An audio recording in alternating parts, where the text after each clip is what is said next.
welcome to the animation conversation. This is CartoonChat. Not Animation Nation? No, that's an old name of mine, though. It's been a long time. Someone's got that trademark, though. I was looking on. Damn! It's like crazy, you know. It's absolutely You got fucked, dude. I did get. Well, yeah, absolutely. Guys, I am your host, but not your only host. Of course, I'm Bryan the Baltimorean, joined alongside. Canine Biscuits. That's Canine Biskuts. You never know what he's gonna do next. I tell you what. Yeah, how you doing, man? I'm getting weird, but like one day he's gonna do the camera and I'm just gonna be like fucking like I don't know. You're not gonna be in the seat. It's what's gonna happen. You're gonna not even pop there. It's just you're gonna have some sock puppet or some shit just like talking for you.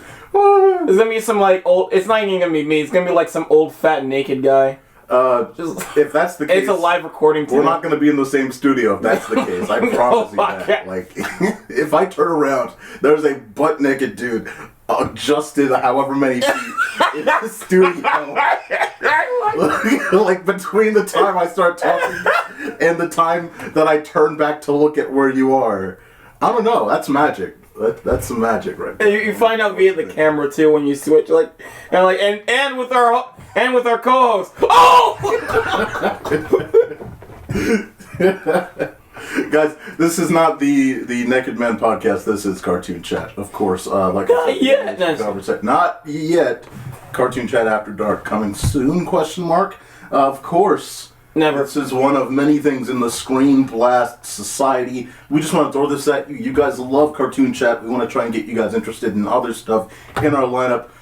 We recently did a review back when it was new of Mutant Mayhem, which of course is an animated movie that came out in summer. I think it's worthy to take a look at it. Give us your thoughts of what you think of our thoughts of Mutant Mayhem. I thought that was one of the cooler movies of the year. What did you think? Summarize for me. What did you think about Mutant Mayhem, man? Disney DVD. It's in the thumbnail. Oh yeah, that was one of the topics because Disney was going to stop. They said they were going to stop producing. Like you looked at the camera. I was like, what is he talking about? I mean, that's later on, Disney DVD, but you know. And then we got the guy from Haunted Mansion staring at you weird. Yes. Yeah. But summarize for the audience. What do you think about Mutant Mayhem? I thought it was a cool, probably one of the better Nick movies over the past 10 years, obviously, and definitely a good time for 2023. I mean, I'd say I agree with you, but maybe I don't. Because you gotta find out in the video, because you're giving away your opinions for free, and I'm trying to sell this. So yeah, that's true. Yeah. Yeah, I can't put my opinions out there like the Goodyear blimp. Guys, you already put it out there. Mine's just like I just put mine's like a questionable. Like, hey, I could agree with you, I could not. And that's why he's Canine Biscuits. Of course, guys. I can't lie. I agree with him. He folded under pressure so quickly. Mutant Mayhem was on the ScreenBlast podcast. That's where we talk about big, bombastic, theatrical features. Obviously, you guys are here on CartoonChat. We've got Blasting Turbo Ports, a lot going on. By the time this goes out, the Wonder conversation will have happened. Mark has a lot to say about Wonder. That is a beautiful game. Super Mario Wonder. Yes, thank you. I just said Wonder. Like people like Wonder. Yeah, Wonder. Yeah. That's like we'll talk about it later. That's like Wish. Like I don't know why. I have no idea. Like Wish is a fine name, but like they're making a new Wish cruise ship. Wish is a kind of there's a Disney Channel original movie. You Wish. It's an over-encompassing term, you know, like Wish. So anyway, back to the marketing here. There's ScreenBlast. By the time this is out, we'll have the Loki season 2 review. Beautiful show, and we just have a lot to talk about with that. And then of course, I'm sorry. Go back to last but not least, Mark. You dropped an episode of Mark and Bryan Have a Cow very recently. Make sure to check that out too. What were you about to say, Mark? Like going back to the conversation of like Disney's like one word like titling, because like they do that a lot, and that's why like I've been seeing memes where they kept making fun of it. That's right. Like I showed you like the Holocaust. Holocaust. It was just called Cost. That's right. And I was like, that makes sense. They would release that movie. And like my favorite one that I'm hyped for is Disney Pixar's Clucks. Oh my god! Did you see, by the way, that Disney literally told Microsoft, like, hey, can you, whatever you're using, they were like, hey, can you guys try and stop this? I didn't see that. Yeah, Disney literally said That's funny that they're acknowledging it. That makes it fun. Yeah, it does. That means we win. Because so they're not mad about the title. They're more mad about the fact that it says Disney Pixar always, and then the title of the name. Like it's because people are using the Bing fucking image creator or something like that to AI generate these fucking tiles, and they're amazing. It's great. I think I saw EDP's Cupcake Advent. No. Where's that streaming? Pornhub Premium? There's no places. Disney Plus. No. All right. We gotta keep it moving, guys. Of course, if you have other topic ideas you want us to cover on Cartoon Chat, on Toon Talk, on Tracing History, make sure to drop it either in this video as a comment or cartoonchatpodcast@gmail.com. There's also the ScreenBlast Podcast@gmail.com. Either one works, and you can throw it there, and we'll try to get back to you on that content. We'll be back with Kevin, Joe, and Nick in Jonas. Win! Aha! Best day ever! Make hair that's up to 10 times stronger against damage so you can grow it longer a reality with Restore Beautiful Length Shampoo and Conditioner from Pantene. Healthy makes it happen. And see Disney's Tangled, only in theaters, rated PG. Now, we're back to Phineas and Ferb on Disney Channel. Today we're going to be talking about Tangled. I wanted to talk, before we get into it, why I chose Tangled. Wish, to me, a lot of people talk about, the Disney, there's the Disney revival era. I was looking at Google, looking at, Disney wikis, things like that. The Disney Wish, this upcoming movie, or by the time this comes out, it will be out literally the day we drop this, is claimed to be a part of the revival era, but it feels like for the first time Disney is attempting to do something very new, or at least a slight difference in the CG tone that was set first with Tangled. And so, Tangled was the first real movie that really got... We're going to get into it. I feel this movie has a different CG tone than Frozen. It does, but that's because it's the first real human-focused thing that they did outside of Meet the Robinsons. And obviously Meet the Robinsons was so far earlier that... we're gonna, are we getting into the prelude of everything they were fucking doing? Yeah, we're gonna. That's the whole conversation. We will talk about that. What you get with Wish is kind of a jump-off point, a completely different-looking movie. So I think that we're actually at a point where things are absolutely at a new angle and moving in a completely different direction. And this era is possibly changing. And I'm sure the movie after Wish is probably going to look even more dynamic than this movie. Alright, so I wanted to focus on Tangled, like I said before, because Disney in 2010 was on a roll. The recent things that they had done, the recent acquisitions they had made, everything that Disney was doing was was starting to turn to gold after this sort of, you could call it a slowdown after the Renaissance era, right? What I would say is, you have success, like I said, in animation, success in live action features, or attempts of success in live action features, and success in TV influence. People wonder, where do all these Disney adults come from? Where does this history of Disney adults and fandom come from? Well, you gotta look at the fact that Disney had a hold on a lot of audiences, even as far back as 10 years ago. Much more control than now, because now kids have much more freedom in what they can look at. Back even as far as 2010, if you didn't have if you had cable, you were probably, and you were a girl, you were probably on Disney Channel, or you were on one of Disney's many subsidiary channels. If you were an adult, you might have been watching ESPN, which was having some of its highest ratings at that point.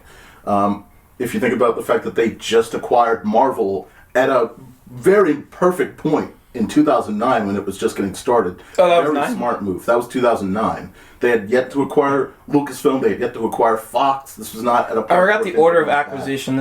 But Marvel, they already got the Muppets by that point? That I couldn't tell you. I'm going to be honest with you. That one, I don't know. You got. I keep forgetting their timeline of acquisitions. I keep thinking Star Wars before Marvel. Yeah, but Mark, I know you can talk about this as well as I can. Disney Channel back then was huge for a lot of audiences. I don't know how huge it is now because I don't pay attention to cable, or I don't really. But I don't talk to kids. But we know that cable is slipping because the numbers of halved. They're way less. I mean, cable was at its peak in 2010. Like, that's when you talk about subscriptions going, families that were watching cable, influence on television. Cable was at its peak in 2010, and everything in terms of like, when you look at Disney Channel stars, if they were getting like, for instance, like Hannah Montana, when she was starting to leave Disney Channel, that was like major fucking news at the time. Like all her stupid, like when she was getting drunk at bars and all that mess, Miley Cyrus and all that stuff, big deal. Anything that a Disney Channel star would do would become like major entertainment headlines. Disney Channel is like weird. Like I used to watch their sitcoms, but like I wasn't in love with them. It was just like TV filler. Just like my brain would like turn numb, but I would still watch it. I wasn't bored either. Just it's weird. That's the best way I could. That's absolutely the way that I would phrase it as well. It's like it's TV filler. It's just like it. None of it felt, and that's why again I was a Cartoon Network kid. I was Nickelodeon when they had animation. All three. And Disney Channel I leaned less on because they had so many of those sitcoms airing. But for younger audiences, a lot of younger audiences watched and were influenced by, like, at the time it was the big shows. And by the way, again, biggest ratings of Disney Channel history were happening around the time. Wizards of Waverly Place, Zack and Cody, Hannah Montana, and more recently, in the past couple of years before that, you had the success of High School Musical. You had the Jonas Brothers, who were just taking off after their run on Disney as well. But again, it was just all these things, it was a big deal. Now, the only other things I want to talk about here is, now what's interesting as well is, but don't worry guys, we're going to actually get back to CartoonChat here. But the theatrical stuff, I think this is Disney at its most interesting because they were attempting these massive franchise builders. Whether they worked or not, they were actually attempting really cool, like, big budget live action films. This is the year that Alice in Wonderland, whether you liked it or not, it came out, it was a success. It was a weird adaptation idea, and people loved it. I think it's just a weird, interesting idea, but it was one of many in 2010 that were these ideal franchise starters. I can get what artistically weird. That movie looked like too much for me. I heard it was trippy. I heard the second one bombed though. The second one did bomb. Yeah, I think this was the era, of course, as well as with 3D, of course. So that was another big marketing push for Alice in Wonderland. But you had Prince of Persia: Sands of Time. We talk about video game adaptations now. Disney was jumping on that then. Prince of Persia: Sands of Time with Ubisoft. Was that good? That made its money back. People like it, but it didn't go further. Okay. So that tells you where it needed to go. Wasn't there like a game based off that movie? There was a game before the movie? Well, I know it's an adaptation, but I'm saying I don't think there was a game. I don't know if there was a game after the movie. Of the movie. Of the movie. I don't know. I mean, there were Prince of Persia games after the movie. There were definitely Prince of Persia. Well, I'm just saying, like, it's a game franchise. I'm just saying, is there a game that's a tie-in game? I don't think so, but if it was, it wasn't significant. Okay. Yeah, it's kind of weird because Ubisoft, it seems like they never really hit. Even with Assassin's Creed, that was an awful adaptation. I don't know what's never seen it. I think I was planning to with a group of lads, and they overslept. Good. I think that was the best decision. That's probably for the best. Because same thing happened with Power Rangers. Yeah, they were also Disney was also doing things like just using their older IP as well. We've seen obviously a bunch of remakes. They had their attempt at their own another franchise started with Sorcerer's Apprentice, the live action movie.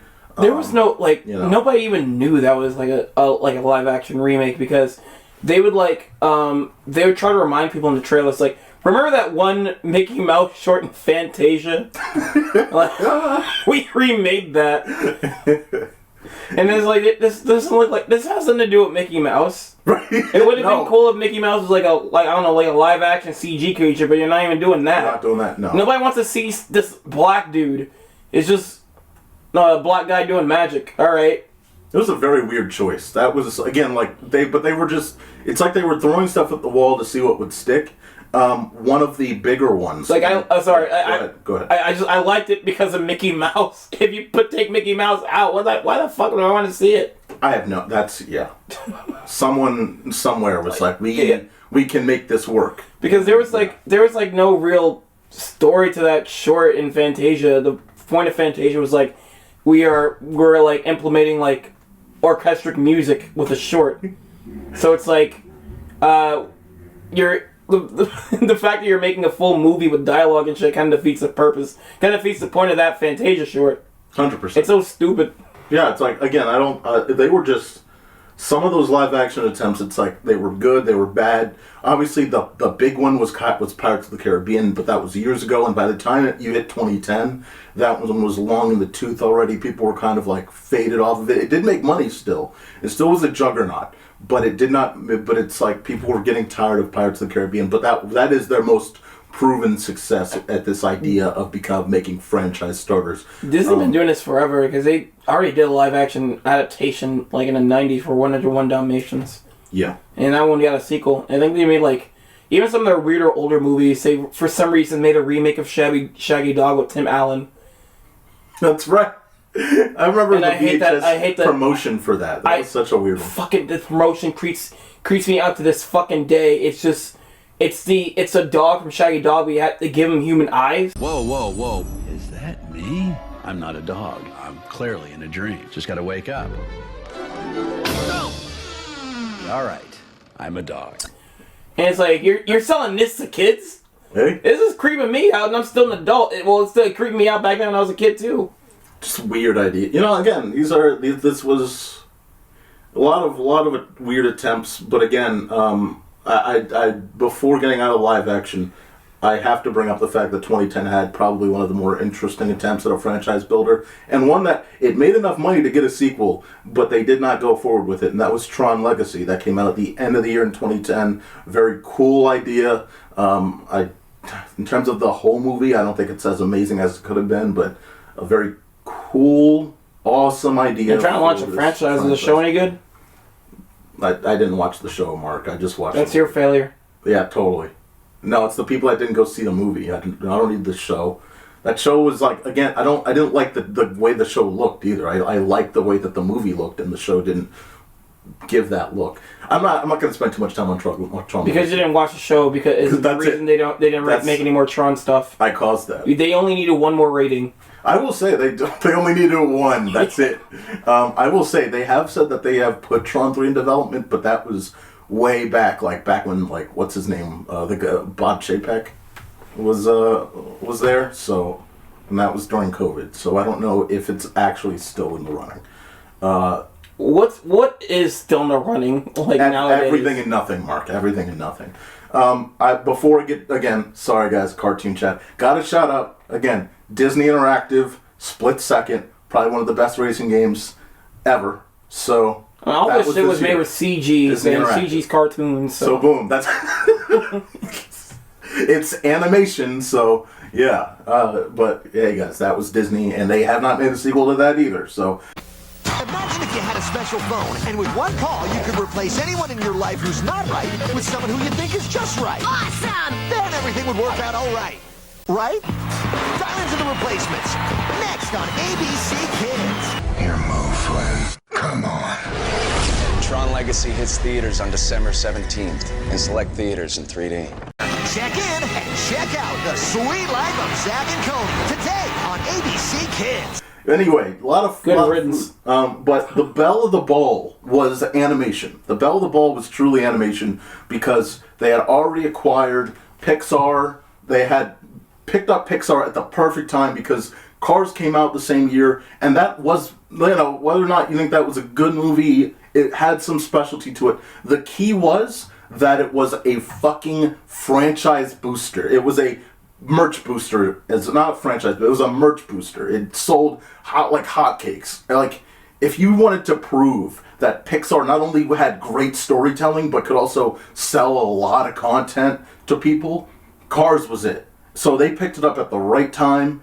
Then you follow that up with Ratatouille, WALL-E, and Up, and you've got yourself a gold lineup just pushing into 2010, and then closing that up with Toy Story 3 at the top of the next decade, 2010 here.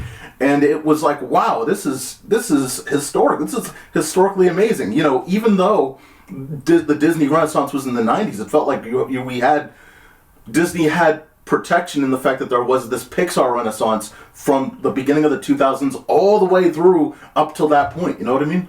Yeah, I'm waiting for you to. I was waiting for you to get to it, but like, are you talking about like you know the biggest part of that acquisition with Disney and Pixar, right? Lasseter got control of both. Yes. Yeah. Lasseter moved over, and that was big because like one of their biggest things they're doing in animation is like the direct-to-DVD sequels, and then John Lasseter came over like, stop that shit right now. That's right. That's right. Yeah, I think some of the last ones were like what, Bambi 2 and all that stuff, all that stupid. Bambi 2, like Bambi 2, 70 years. Like one of the good ones we got. Like we got some good ones out of that. I really do like Lilo and Stitch 2. Stitch has a glitch.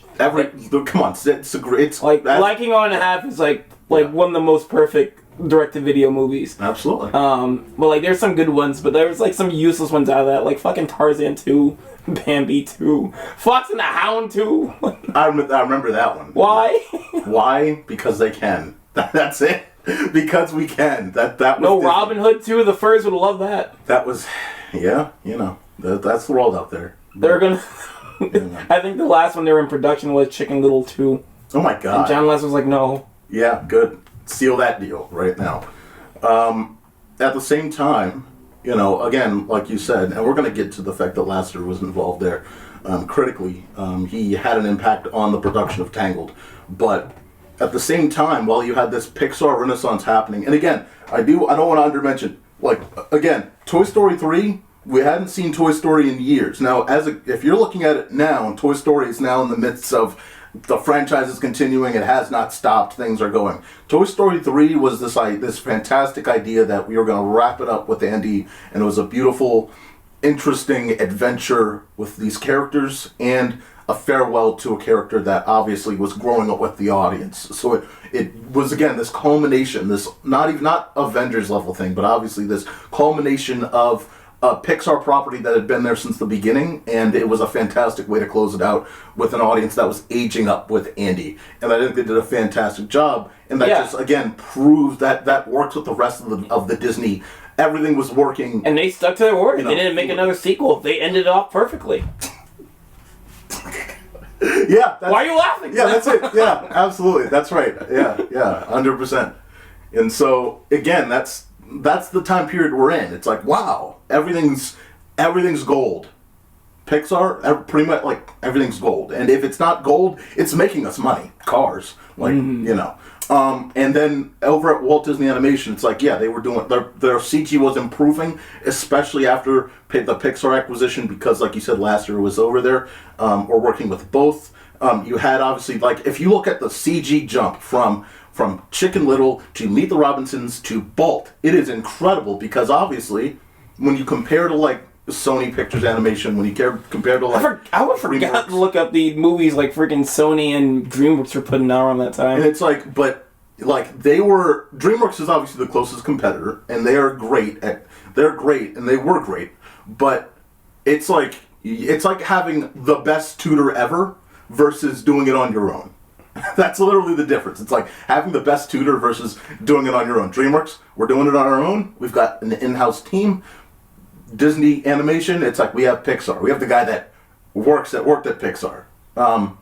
We know how to strengthen ourselves pretty quickly. And so by the time we get to Tangled, it's boosted. It's like, all right, we're getting there. I think because Disney was like, they went through a period where they were trying to get past the public domain fairy tale thing. I think I'm not sure if who said it, but I think they said like they didn't want to do those anymore.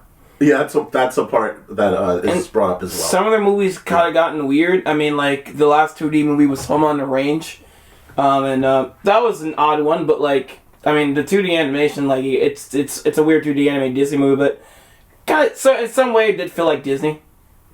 Yeah. But after that you got like Valorant, which was weird. It's a pigeon movie. Oh, don't worry. I literally forgot about that movie. I forgot to put that on the list of CG movies. That's how, and I watched that as a kid. Yeah. Jesus Christ, yeah.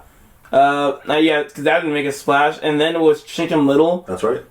Which we'll talk about the movie eventually. That'll be our January. That'll be our February thing. The movie. I'm sorry. The look of the movie hasn't aged well. No, that's the thing. Is like, and like even for its time, it doesn't look that good. I think for the time, because again, everyone was competing, right? Like Disney was. I mean, compared to what Pixar movie was out around that time? Well, remember, here's what I do want you to remember. Pixar was from the beginning to about 28 until Spider-Verse was always the dominant force. No one else was close, and everyone was getting there. But by 2010, and even by the mid-2000s, no one was actually close to them yet. So everyone was competing to get there, but you had like Sony Pictures Animation and DreamWorks and Blue Sky, and yeah, you had Ice Age, and you had all these other comparisons, but none of them were close to Pixar. It's like everyone else was infighting for a level of CG animation. They just wanted to get in the game. It was, maybe it wasn't the CG, it was probably more the style. It was just something that was like, I mean, the look of the movie. The style itself doesn't look good. No, the style is dated. Because even back then, when I saw trailers for it, I'm like, this looks weird. It's Especially the main character himself, his feathers just don't look off. Yeah. I guess it's a stylistic choice, but it just doesn't. I feel you. It's like, because everything's so, I don't know. It's just, there's not a lot of detail. And so it's dated to that point there. I just think, so that improvement over there was fantastic. They did a lot of just momentum moving. And one of the other things, though, and obviously, of course, there's the 2D Princess and the Frog that, though it came after Meet the Robinsons. That came out after Meet the Robinsons. Obviously that's not like a CG movie, but it was like, hey, we're still going to do this. We're going to try this. We're going to do 2D animation here. And it's like, all right. We're getting back to a princess story. Yeah, and that's the thing. Is like, it didn't make a lot of money, but like it was well appreciated. And it's the fact that Disney tried it. And so you look at that era, and it's like, it's a great momentum boost. I forgot. So like, when did the Disney Princess brand started? Because I know it was like the head of Disney at the time was it Bob Iger? Or somebody? I believe so. By 2007, or Mike something. 6, 9. Yeah, I believe so. Yeah, he's been there for a long time. Because he said he was like at a Disney at Ice event, and then he saw like little girls dressed as princesses, and he was like, "Why don't we exploit this?" And then they started a Disney Princess brand, and we had like shit like direct to DVD, lots of videos of like direct to Disney Princesses shit. Yep. We had like video games of Disney Princesses. It was a big brand, and it was like I'm not sure if it was around this time they started like, well, let's just make some new princesses. Dare I say now, obviously looking back at where we are today, they definitely didn't do enough with it. Now I know that we'll talk about the impact that audiences had on that, because that is a point later on. But the other thing I don't want to leave without talking about this here. Two master storytellers whose art and creativity are unrivaled.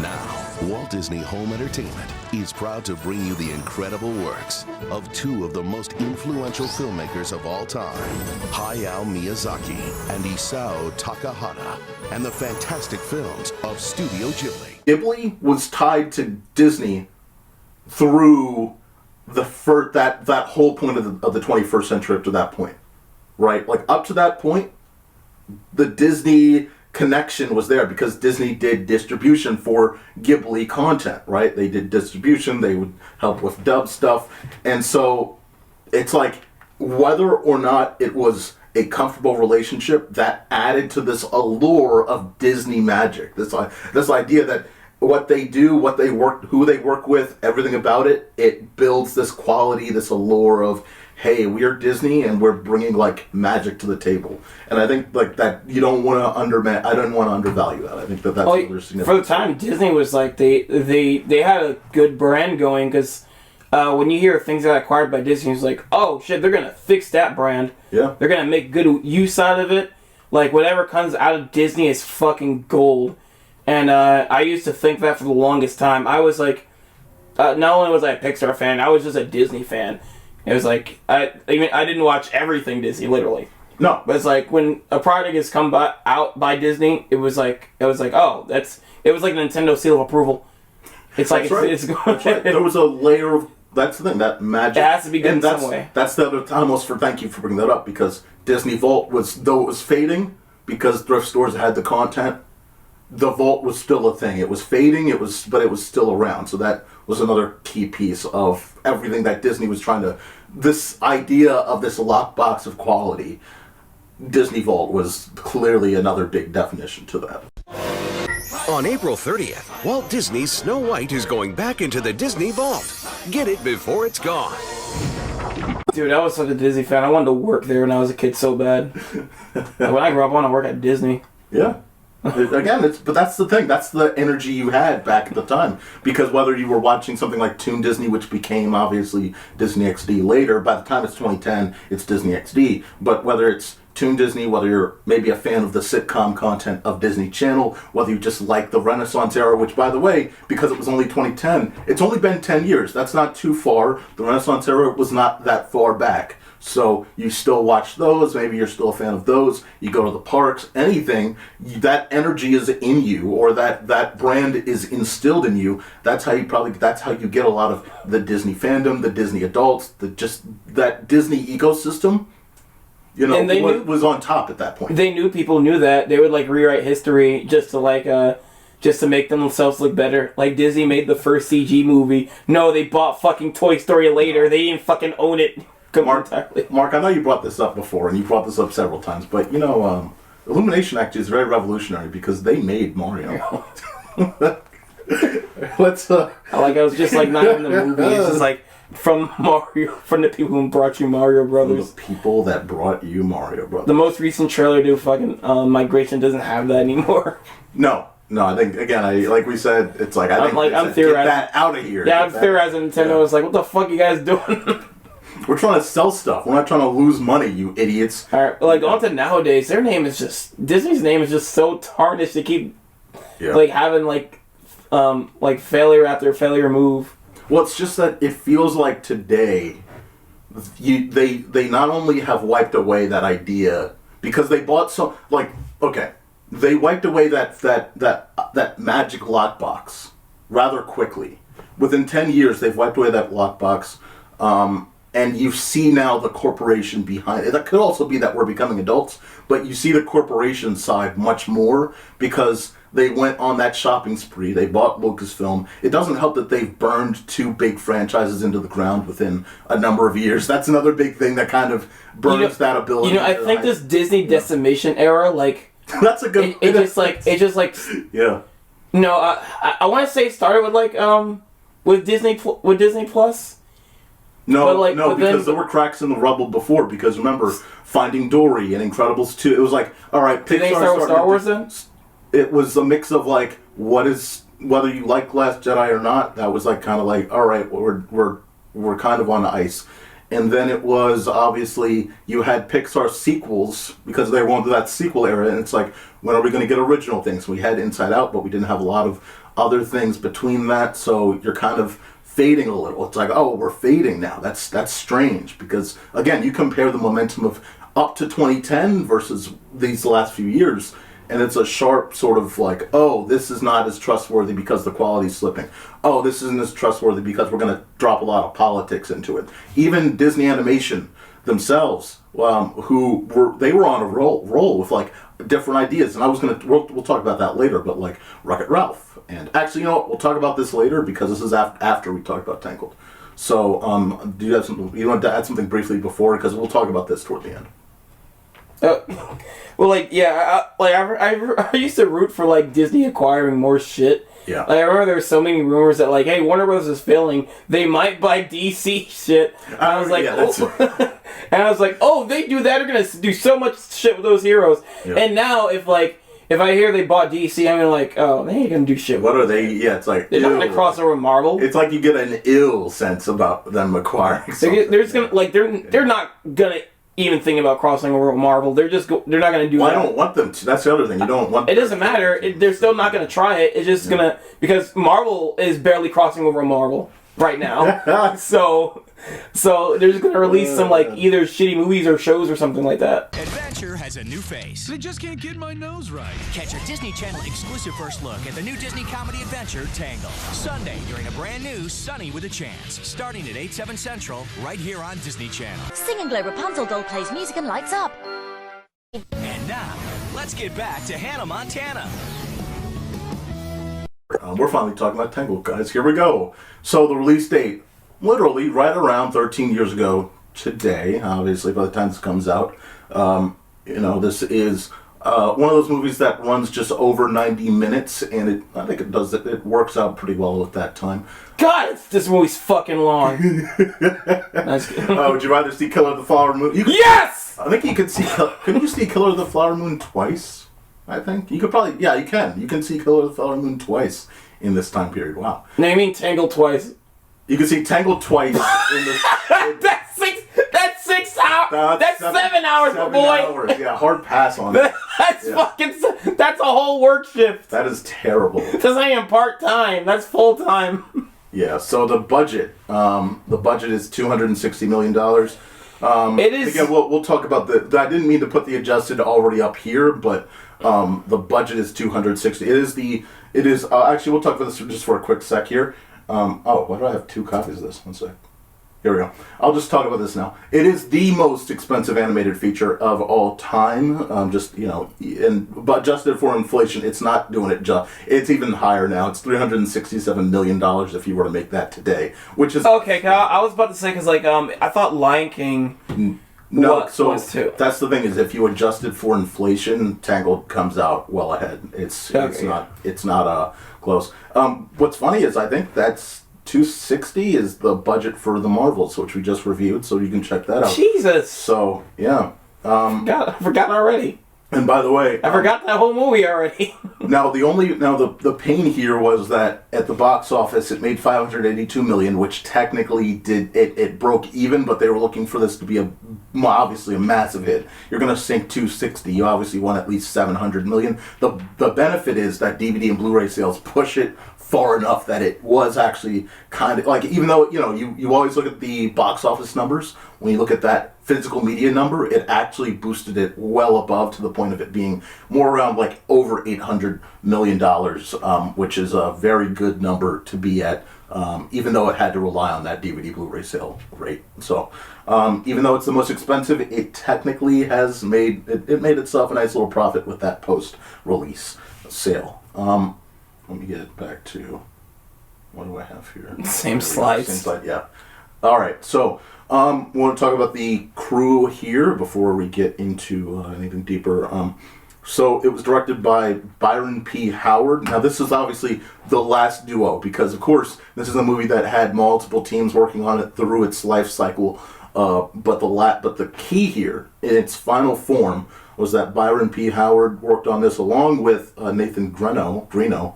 And Howard actually did animation work. He's been at Disney. He was at Disney for a while. He did animation work on Mulan. He was a supervising animator on Lilo and Stitch and Brother Bear. He directed Bolt. And then he would, by the way, go on to... So right now we're talking about him being Tangled, but in the future he would become the director and story writer of Zootopia and Encanto. So, Was this movie pitched back in 2004? This movie was pitched back in 2001, and we'll get to... Okay. Yeah, so... And the other guy, Nathan Greno, he, again, also had animation work on Mulan. He had he was on the story writing team for Brother Bear, was a screenplay writer for Meet the Robinsons, and worked on Bolt alongside Howard. He would later on go and basically work on every single Walt Disney animation feature through 2016 after Tangled. He was the director of the canceled film Gigantic. I don't know if you remember that, but that was a movie that was planned to be released. That was a movie that was referencing Zootopia. Yeah, and he is the writer of an upcoming movie, though, that I hope this doesn't get canceled either, but this is called Puku from Disney, and it's supposed to come out in 2025. So, yeah. Puku, yeah. Weird. Yeah, I don't take the names, but you are the one talking about their single names, and here we are. The screenwriter, Dan Fogelman, his previous works were, again, he was the screenwriter on Bolt and Cars. After this movie, after Tangled, he would go and write the movie Crazy Stupid Love, which is an incredibly popular movie. He was also the creator and executive producer of this big, I'd say very sad, dramatic show on NBC called This Is Us. This is his baby. That show. It's like such a depressing show. People loved it back in the mid 2010s. That was a massive hit for NBC. People loved it. So I wanted to prequel to The Last of Us. And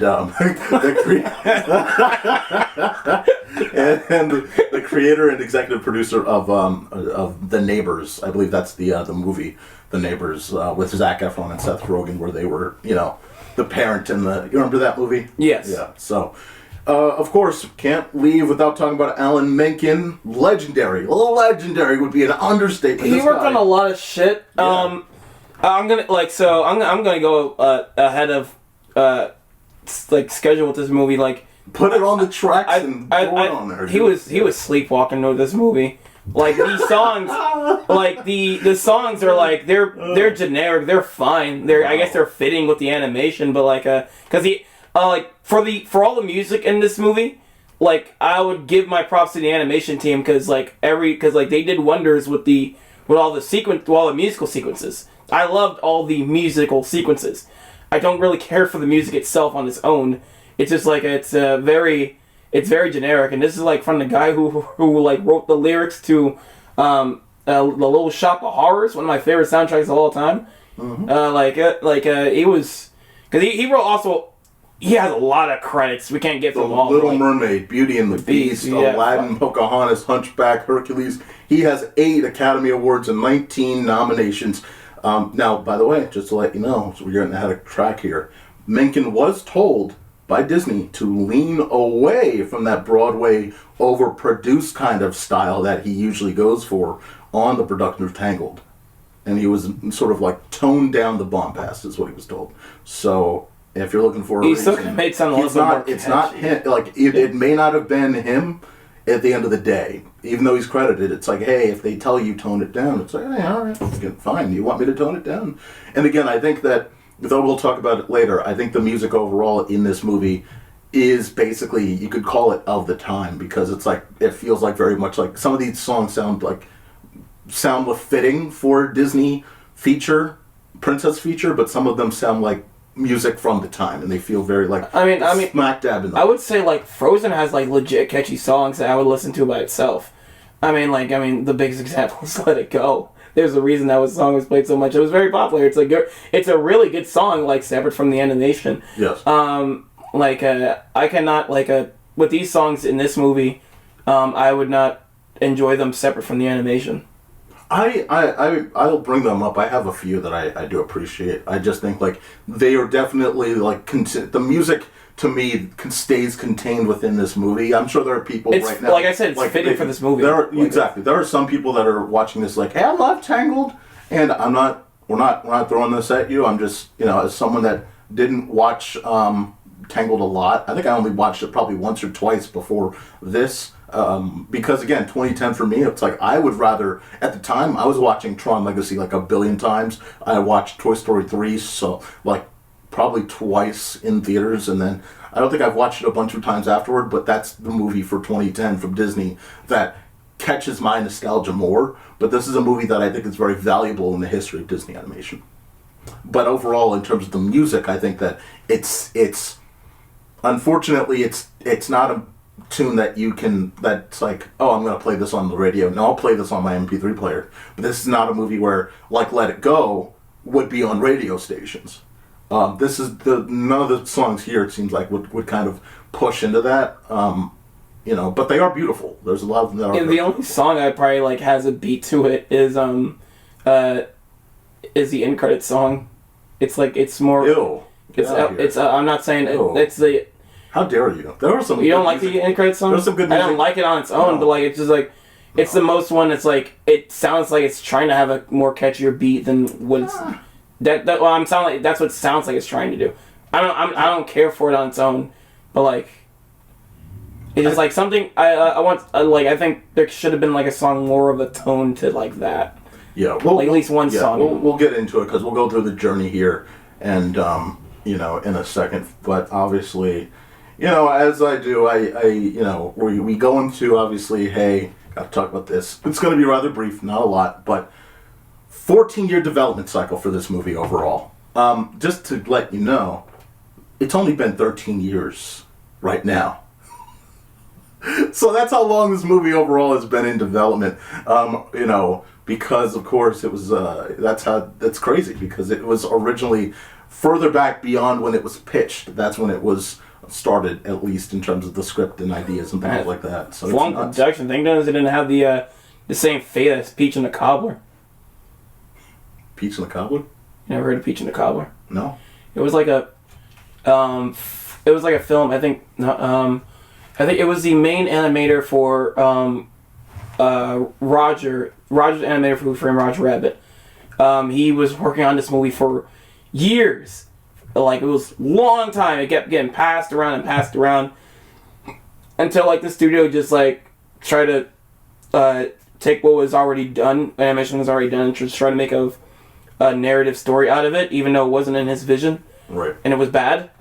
And then he just like I think he finished somewhat animation and just kind of released his own version on video eventually. I'm probably botching the history, but it's something around that line. It's an interesting history, and it's not like I went through it. But it's a long ass production. Yeah, it's crazy.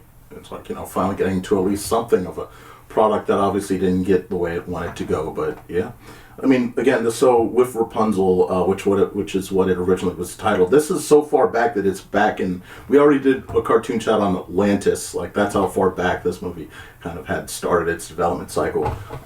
It got deeper into development after the 2001 pitch. It was then titled Rapunzel Unbraided, which is, you know, that's one of those, or it doesn't sound serious at all, but, you know, by the way, at that point it was supposed to be more like in the tone of Shrek.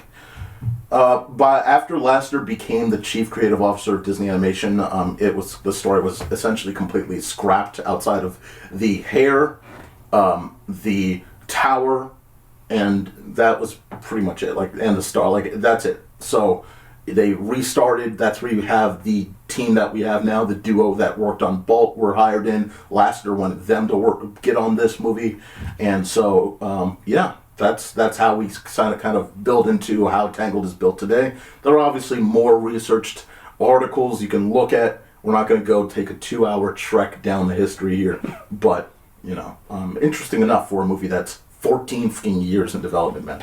Yeah, it just like, and they just for the longest time stuck with the name Rapunzel. Yes. For a while until it didn't change, by the way, until February of 2010. Yeah, because they were worried about like the female demographic. Yeah, the female demographic. Yeah. So the reason why, because where is it here? Let me. Because like before, here we go. So kids were. So here's the thing, right? What Disney was finding was that kids were starting to favor action movie. Like, audiences, they were kind of skewing into everything. So they noticed that like kids liked, you know, like the Pirates of the Caribbean, things that would originally be more mature. Kids were going to, right? So you had princess and fairy tale stories seemingly were becoming smaller and smaller of a demographic window because young girls would like it, but, you know, tween and teen girls did not care for that at all. They wanted the more cooler tone of like young female stars that were on like Disney Channel and on Nick, and just that's what they preferred at this point. So once they jumped out into Tangled and they started marketing Flynn, because they wanted that equal distribution of they wanted both male and female audiences to hopefully come in and see this movie, because they were desperate to say, okay, hey, we know that probably a princess movie is not going to be as appealing, though this is basically crafted as sort of a marriage of both, if you will, sort of like trying to balance out this adventure and, you know, princess movie. So yeah,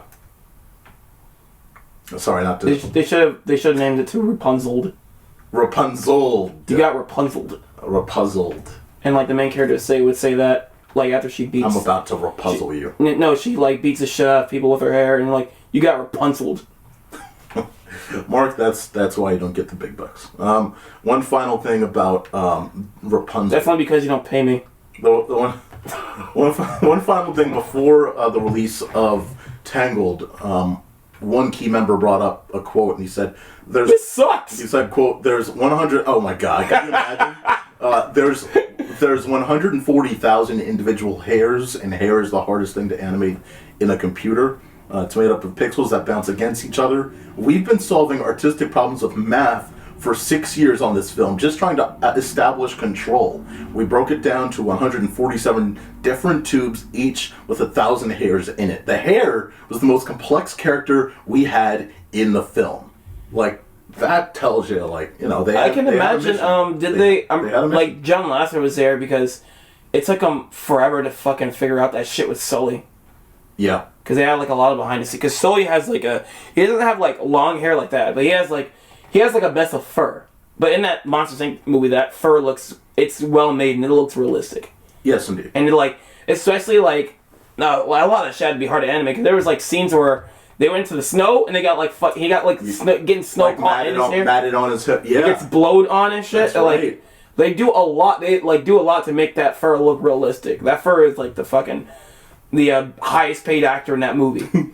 So, like, I assume, like, they had to use some of the same technology, or, like, some people from Pixar had to come around to help with some techniques or something. Absolutely. It's one of those things where you definitely have to think about the idea that it evolved over time. I mean, you talk about Monsters, Inc., you definitely have to consider the previous movie was Bolt, and that, again, a lot of fur involved in that movie, a lot of hair, little individual hairs involved in that movie. They might have taken lessons from that, too. Yeah, Bolt looks actually good for its time. Bolt looks pretty good. There's some of it where... For its time. You know, for its time. Yeah, I'm sorry, for its time. I was about to go into... Yeah, well, technically for... But yeah. The Mario wants Chicken Little didn't look good for its time. I'm still on it. And again, the comparison between Chicken Little or, you know, Valiant and Bolt, night and day, so... I want to see the world. No can do. Yeah, you're right. We should go. Tomorrow, grab a friend. Gotcha. Hold on tight, because everything's totally Tangled. Tangled is an absolute delight. I can't believe I did this. An exciting adventure that's laugh out loud funny. 4 stars. Yeah! This is a very big day. Tangled, rated PG, starts tomorrow in 3D. You have the story. All right, so for the longest time, I was wondering, like, why Wiley, they took years for them to do, like, the Rapunzel story, because, like, they've done, like, almost every public domain story, but, like, one of the most popular ones was the Rapunzel story, and you see that in a lot of cartoons, like, it's usually the plot is for some cartoons, it's like their school is doing a play. Yeah. And it plays Rapunzel. And that's how I heard the story. Mm. But I didn't realize for all these years they were, like, working on it behind the scenes. Absolutely. But yeah, this is the original story is from the Brothers Grimm. I think they were, like, European, and they made a bunch of, like, old stories. Like, one of them is Snow White, and, like, other classic public domain stories. So I'm going to give everyone the story to Rapunzel, just a short abridged one.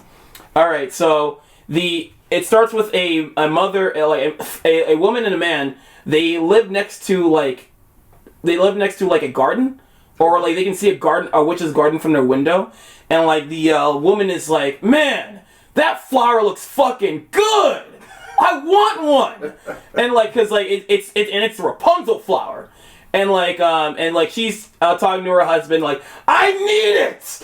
I need that flower or else I'm going to die! Please, you have to get me that flower from the witch's garden. So the father, like, every night, he just goes into the witch's garden and he takes that flower. He just keeps taking Rapunzel flower. And, like, the wife is just enjoying it. She's like, every time she gets the flower, she's enjoying, like, more! And then one night, he goes to get the Rapunzel flower again from the witch's garden, and then he gets caught. And the witch is like, what the fuck are you doing in my garden? And then the witch, she threatens to, like, curse him or beat the fuck out of him or some shit. And he's like, please have mercy, my wife just wanted this flower. And he's like, alright, I'll make a bargain. You can keep taking your flower. You can take as much flour as you want. Ooh, okay. For one condition. I will get your firstborn child. It will be mine. And like, and he's like, fuck, my wife really wanted, like, to have kids, but... what a tough dilemma. Yeah, but like, I guess here's our firstborn. Because they're fucking greedy ass fucks. So they take the child, the witch takes the child, And like she's possessive, so she takes the child for herself and locks it up in this tower. The Hollywood Tower of Terror. Like she locks it up in the tower. I want this movie. I want the boss baby taken by this witch to the Hollywood hotel for the Tower of Terror, of course. Yes, she takes him to the tower. She leaves her in there for years. And like every now and again she does visit. Like when she visits, she utters the word Rapunzel, Rapunzel, let down your hair. By the way, her name's Rapunzel. So like every time she like yells those words, Rapunzel is like, yeah, and just like throws her long ass weave down the fucking window so she can climb it up like a ladder. And then like one day a prince is just like also, she like whistles a lot. She sings her own song. So like one day the prince is like a prince is just like running through the forest, and then he hears music, and it's like, what is that beautiful song coming from? I must know. And he finds out it's the princess. It's Rapunzel. Sorry, Nice. It's not the princess. It's Rapunzel. Yes. So he tries to find out how to get in that tower. And then like he sees the witch going back to the tower and like she's like, Rapunzel, Rapunzel, let down your hair. And then she like see Rapunzel throwing her hair down. She climbs up it and is like, oh, maybe if I say those words, she will let me climb up there. And so he says the same thing, Rapunzel, Rapunzel, let down your hair, bitch. Oh. And then it's like, yeah, she throws down her hair, and he climbs up and like, holy shit, I'm actually in here. You wanna have sex? And Rapunzel's like, what the fuck? And like, you're not the witch. And they just had a talking to him. It was like, so like they probably got busy in the middle of it. Yeah, it's like, so I have $50. Yeah.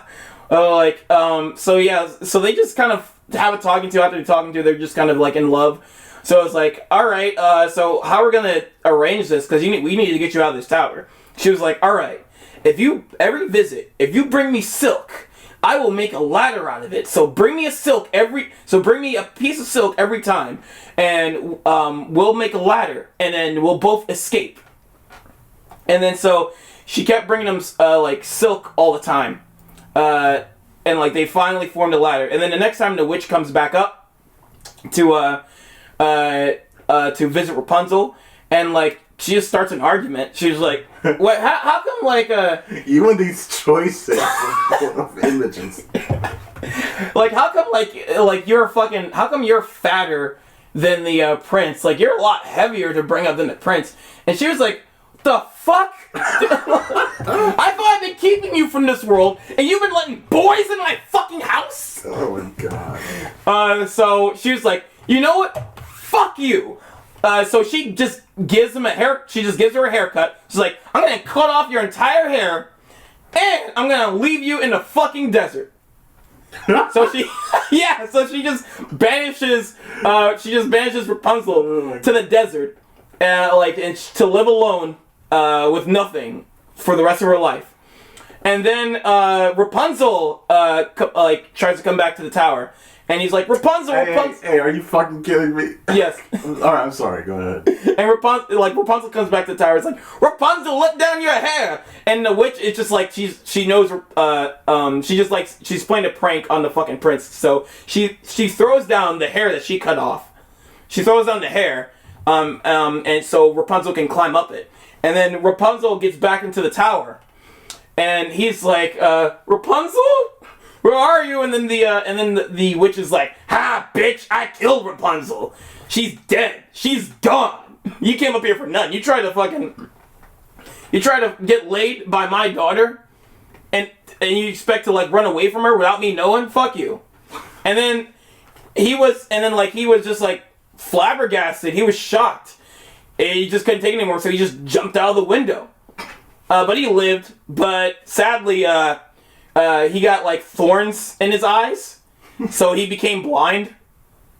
So like during his fall, because like it's a tower, I imagine, because in the story it's a tower. I imagine a long fall, but like it's not the fall that broke him. It was it was the fact that he landed like in thorns, and like they like took out his eyes. Absolutely. So he was just blind. So he was just forever blind, just like walking around, aimlessly walking around the jungle, or the forest, wherever he was walking around, until he accidentally wandered into the desert, and then he heard a very familiar singing voice. like he was like, is that my bitch? Is that Rapunzel? And so he moves forward listening to the voice, and he found Rapunzel, and they lived happy ever after, and they made out and shit and had babies.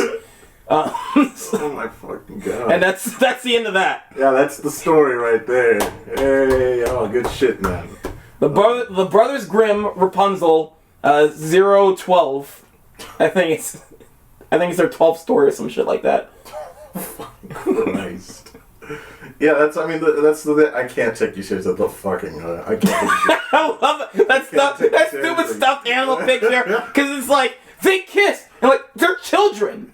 What? I know they're fucking cartoon. They're cartoon lions, or like they shouldn't canonically kiss in the lips. No, but hey, he was 2006 or 4 or 3 or 2. That was released around the time of fucking special edition DVDs were coming out. You can tell by the bottom. Yeah, the bottom. Yeah. That was a great presentation. We appreciate you, Mark. That was fantastic. And now you're all caught up. You can rewatch that over and over, because we'll definitely be clipping this out. All right. Fuck you. No, not clipping it out. Oh. I mean, clipping it out. Okay. No, we're gonna delete it immediately. No. It's on brand. It's on. All right. Switch the thing, because I'm not gonna keep. Oh fuck! I forgot. I'm not gonna keep with the. Yeah. Oh my god! Holy shit! No, that's for the adult version of that plushie. They do weird shit. I think now's a better time than ever to remind you guys, of course, this is Cartoon Chat. Make sure you can find us on ScreenBlast Podcast, on your favorite podcast services, Spotify, and more. All right. See the all-new Disney short, Tangled Ever After, only in theaters with Beauty and the Beast. Let's get into the news. The movie. Movie news. The movie. All right. So we're just going to roll through this in a way where, you'll see that I'll have key points below like this. You'll have little things that happen and sort of just, we'll talk about it, basically. From one point to the other. Don't need a rolling video, essentially, if you get what I'm saying. You catch my drift. So, the prologue, by the way, was originally going to have a very, obviously, traditional fairy tale book opening, but they scrapped that. Because they already did it in Chicken Little. Yeah. They did it in Chicken Little. Shrek made fun of it. Yeah. And I think they were making fun of it in Chicken Little, too, actually. They were, yeah. It's like, you made fun of it, and Shrek made fun. You can't, it's like, all right, we can't with the storybook. We can with Winnie the Pooh, but that's because Winnie the Pooh is perfect. Winnie the Pooh is degenerate. It's degenerate. You're saying it's degenerate? How dare you? It's fucking genuine. Except in China. Yeah. Yeah. So, originally that was it, and they replaced it with having Flynn Rider. By the way, did you get the DVD like you said? Version. What? Did you manage to get your hands on the DVD? So how I watched it was I did the simple thing. Now I didn't actually. The simple thing would have been just doing Disney Plus. What I did instead was I just went to the library, grabbed a DVD, and tried that. And all they had was a simple special features of. All they literally had was the explanation that the original plan was for the storybook, and that was all the behind the scenes that they had in that DVD. Okay, that makes sense why they were shit on Disney Plus and the extras. Yeah. It's Disney hardly do commentaries anyway. No. Pixar used to do commentaries all the time. Yeah. I don't think so. I think they still do a lot. But yeah. But yeah, it's so overall, like the prologue though, you get a genuine. The thing about the prologue is, even though it's an exposition dump, it's rather quick. It explains rather quickly. It sets it up. Why is Rapunzel special? Why was Gobble after her? How does she get to the tower in this version of the story? And by the way, I have to say, young Rapunzel has to probably be the cutest CG human character up to that point. I don't think any other animation studio made a cuter human character. I'll be honest with you. I think like it's funny that like Flint is narrating. I don't know if the joke comes around where he's taught where the first words uttered is like, "This is a story how I died." Yeah. Like we get like knowing the character later, you get that he's joking, but he doesn't repeat that by the end, and like or Rapunzel doesn't cut him off saying like he didn't die. Yeah, they don't. It would have been an interesting idea to have them both collab on a story so that it like it's a more pure idea than just having him do the intro and that. Because like you wouldn't really know if he's like joking until you get to know the character later on in the movie. Very true. So it's like, why did he start it? Well, this is the story how I died.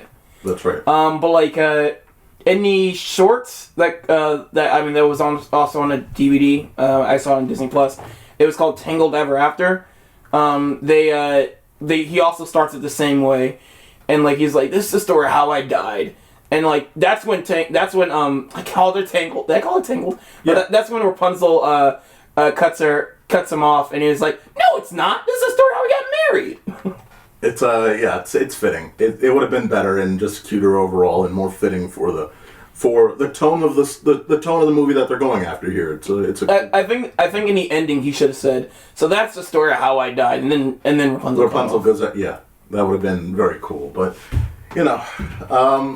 so we what do you think about this version of the getting to that point, getting to the castle, getting to this Rapunzel's tower, having her in the tower, all of that? I like the idea of the backstory. It's rather simple. It's not too complex. It's not like the Marvels, which we just watched, where it took a long time of exposition. What did you think? It's I like the it sets the tone very well. Cause it coming in, it's trying to like inform you this is not a corny girly movie, a corny girly princess movie. Like they have the male character like just narrating and making his own like funny commentary as he's narrating this prologue. Yeah. Now, once we get to where we get to, we pretty much are split into these two different tales. An A story and a B story that obviously will eventually work together or merge together eventually. But and I like the way that this is set up. We get basically Rapunzel's life. We actually get two songs in Rapunzel's section of this story. Obviously, the "When Will My Life Begin" story, which I think actually gets much better when she actually frees herself from the castle. That I don't mind this first portion of "When Will My Life Begin." That's why I don't think any of these songs are bad. But like you said, I think they're just moments where it's the animation together, where she's really expressing herself and excited about the moment. That's where these things really explode. I will say not to leave you, not to push you off here, but there's "When Will My Life Begin" and "Mother Knows Best," and I think "Mother Knows Best" is a fine song here. But when you get to the second time we hear this, it's much more bombastic as well, because again, the characters are more expressive. It's a situation where it feels more threatening, and I think that's an awesome more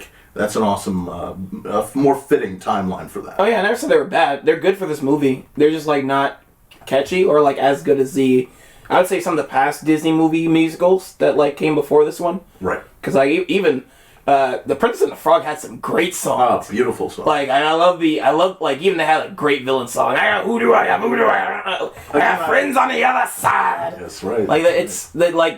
Those songs are great. It's just like it just doesn't reach to the. It just doesn't none of these songs I feel like reach to the level of the good, Disney musicals that came before this. Well, no, I think they're all I think that they're good. They don't break out beyond the movie that.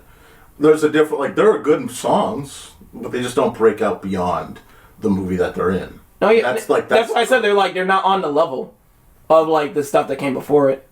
No, I think there are songs that are from previous movies that didn't break out either. You know? Yeah, some of the stuff. Right. Not all of it. Not literally all of it. No, You don't have to do an analysis on everything. Yeah. You said, I'm sorry, you said all before it, so I just wanted to make sure if we're... I wasn't being general. I was... Right. I was in most of music, Disney music, it's not... Especially the good ones. Yeah, exactly, the good ones, yeah. Again, I think it's not, it's not the Renaissance here, but it is a good attempt. It's good. Yeah, I feel you. Disney definitely had some shitty musicals before this one. 100. Oh yeah, absolutely. Now, again, what I like about the we get this. It's obviously you have Gothel, and she's using Rapunzel for just her own gain. But I like that. Obviously, it's like you push it a little further. All right, you have a helicopter parent. You have a helicopter parent. You have a parent that ignores everything that Rapunzel wants or asks about. She doesn't really care. She will be comforting to Rapunzel for her own personal gain, but she's also expected to do everything for her mother. And so it's like this very approachable character that I think is very good for audiences to sort of latch onto. I think that, if you compare to other stories and other characters we've seen from Disney over the past couple of years or past few years, even in animation, they're not as, even though this is not super well defined, you're giving her things that she's dealing with that other characters somehow just completely sort of have wiped out on recently. I love the beginning relationship too with Rapunzel and her mother, because you can tell she's just she doesn't care about this fucking child. She just wants her hair. Right. And it's just watching her progressively gets more and more manipulative throughout the movie. Because, it's going to end well because it's a Disney movie. But, in the back of your mind, you're just thinking, she's going to get it. She's going to get it so bad by the end. Yeah, absolutely. Just because of the type of person it is. Man. It's like when you're watching, a Sylvester, a Sylvester and Tweety cartoon or a Wile E. Coyote cartoon. He's about to, before the gag starts, you're like, oh, he's going to get it. If he's just acting like a shitty person and he's going to get it. He's going to get at the end so bad. Yeah. And of course, that's triumphantly shown in Mother's Note. Like I said, Mother Knows Best. And that's just the enforcement of the status quo, just kind of trying to keep Rapunzel at bay. Don't go outside, don't explore. Hey, Mother Knows Best. Let's see. I think that there's something, by the way, before we get over to Flynn, I do think that it's crazy, and there's something interesting about the fact that the way that they present the story is the castle isn't far off. It's not far away. But the thing that calls out to her is literally the thing that's searching for her. I do like that idea. I think it's an interesting concept. Well, yeah. I love the Mother's Knows Best sequence. Is the first instance where you see because it's even before you get to Flynn, where you see how snappy the animation style is, especially in that sequence. This is this kind of snappiness. It goes dark and all this stuff happens. Yeah. It reminds me of more of Aladdin than anything else. The snappy animation, because that kind of animation style is very similar to Warner Brothers cartoons, and and Aladdin was the closest to a Warner Brothers cartoon in a Disney movie, and this one just sort of it seems like it's channeling that same energy that the Aladdin animation had. Just in its fluidity at times. Yeah, not the fluidity, the snappiness, because every Disney movie has a fluid motion to it. Right. But it's just the snappiness and the expressions in animation, the quickness. I see. It's very it's very for lack of a better term, cartoony. Yeah, very urgent. Yes. In the way that it's movement. I will say, let's see. Now let's jump over to Flynn. Again, two tales here. Flynn's going through, he's got this Mission Impossible plan going on. And I love this tone. Again, it's you have these, it's a good balance for both audiences. If you're trying to get one side of the audience in and trying to get another side of the audience in, this fits for both. Flynn, he's not, what's cool about Flynn, or what I like about Flynn, is we've seen again, you look at recent Disney, you just look at recent male characters, it's they're clumsy, they're klutzy, things like that. It's he knows what he's doing, he's got his thing that he's going to be doing, and he does it. right? And so, like I said, you have this awesome chase. So you have this awesome chase sequence after he steals the crown. That is actually for Rapunzel's. I'm glad they took a long time to to trying to rework this story, because what they made here was like way better than the original story. Like I would besides being a good animated movie, it's like in terms of the story on a sheet of paper, this is probably the better version, because instead of just some generic prince, you got a thief. That's right. A selfish like prima donna thief. Yeah.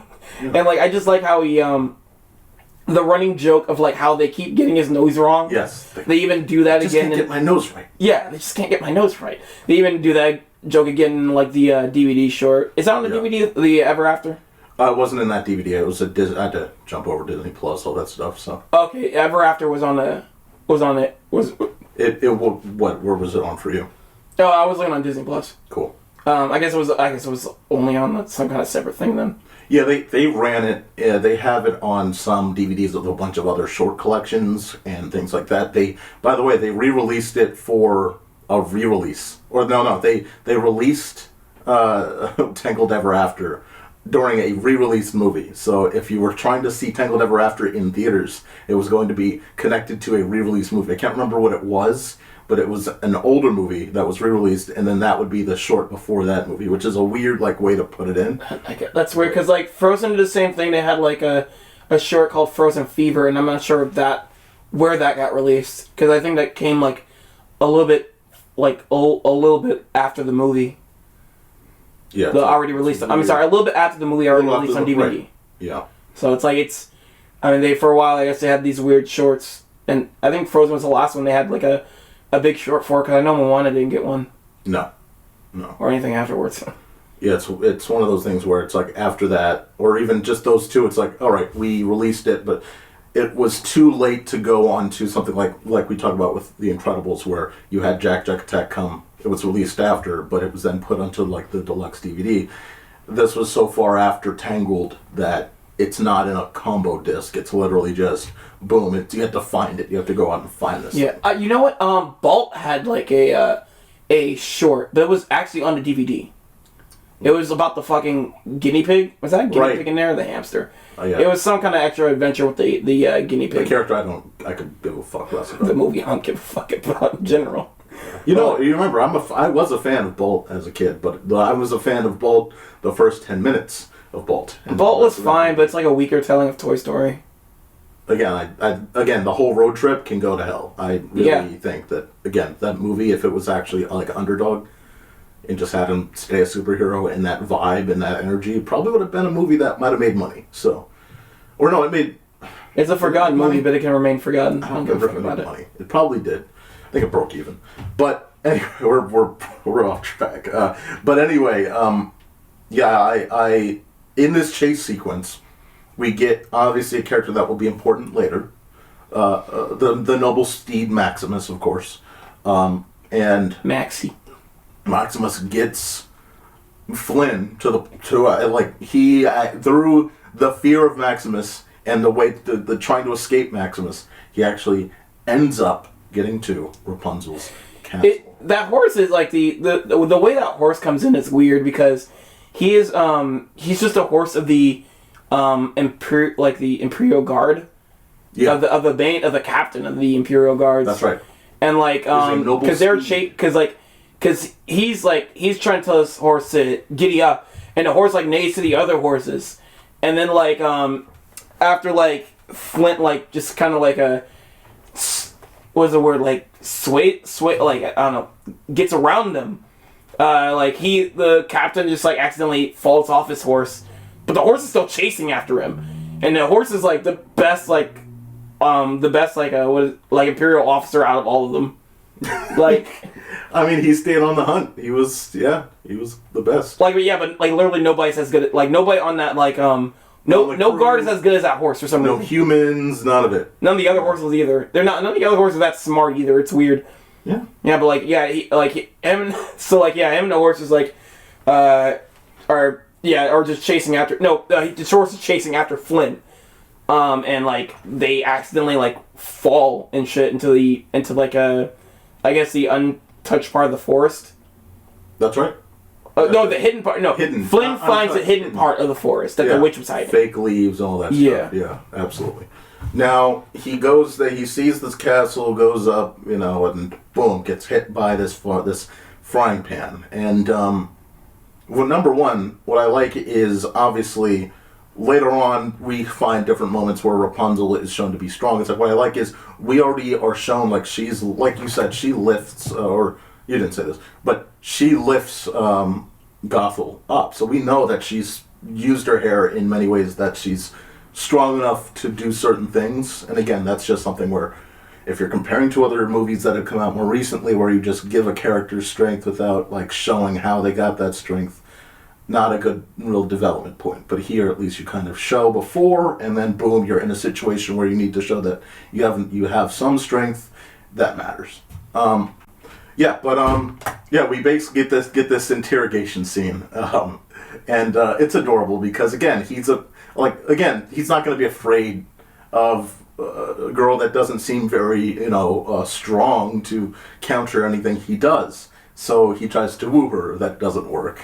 He doesn't, and it's so he's trapped. And then I like the fact that again he's witty enough to be like, she's like, you'll never find it. It's in that spot. Even if they don't establish their chemistry is like already kind of funny, and it's like their dialogue back and forth is great. Even if they don't like establish her strength in the beginning, I can just assume like she's a magical girl. She's not anime magical girl, but like she is a daughter of the flower. No, I mean in other movies. I mean like in other movies, like where they kind of just throw it at you. Hey, strong character. Hey. Where do they get that skill? We don't know. Okay. Thanks. Cartoon magic. But no, I appreciate that they actually showed. They took time. The thing is, like, they just took time to like tell the audience or at least show. They need to tell. They showed the audience. Like, showed and tell. I can tell you why. You can cut this part out, but I can tell you why. Like, we're going like we're getting shorter and we're going faster. It's because we're more structured. For The Incredibles, like, we had structure, but, like, we were, like, trying to go off my screenshots and trying to remember based off those. And we had a conversation for every screenshot. It's because you were questioning the screenshots I chose every time. Because I was like... Almost every time. You had good ones, but then you had the ass shot before like an important scene, and I was like, because what's his name, Dash and Violet get almost burned by the crisp of the rocket, and I was like, you don't have. I assume you came with your own set of show and tell, so mine was supposed to go. Yeah. Mine was supposed to go along with yours, but like you only had mines, so I was like, well, this kind of just like alienates my shit. And it makes it look weird. It makes me look weird. Hey, it worked. It worked. It's not. It was. It is what it is. It's the past now. But yeah. But yeah, I like everything about that interrogation scene. I think it's just fun. It's adorable. Oh no, I didn't realize that my battery was. You got your charger on you? Did I not plug in my charger this whole time? Oh, it's under my fucking chair, and I didn't plug it in. Fuck. Oh, thanks, man. Jesus. It's plugged in, just not on your laptop. Yeah. It's fucking the idiot day for me. Look. Idiot. That every day I was winning. Idiot boy. Every day, dumbass.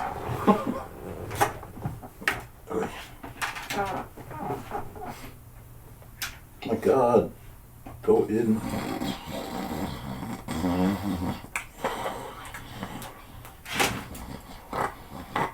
Alright. Wake up, fuckface. Wake up.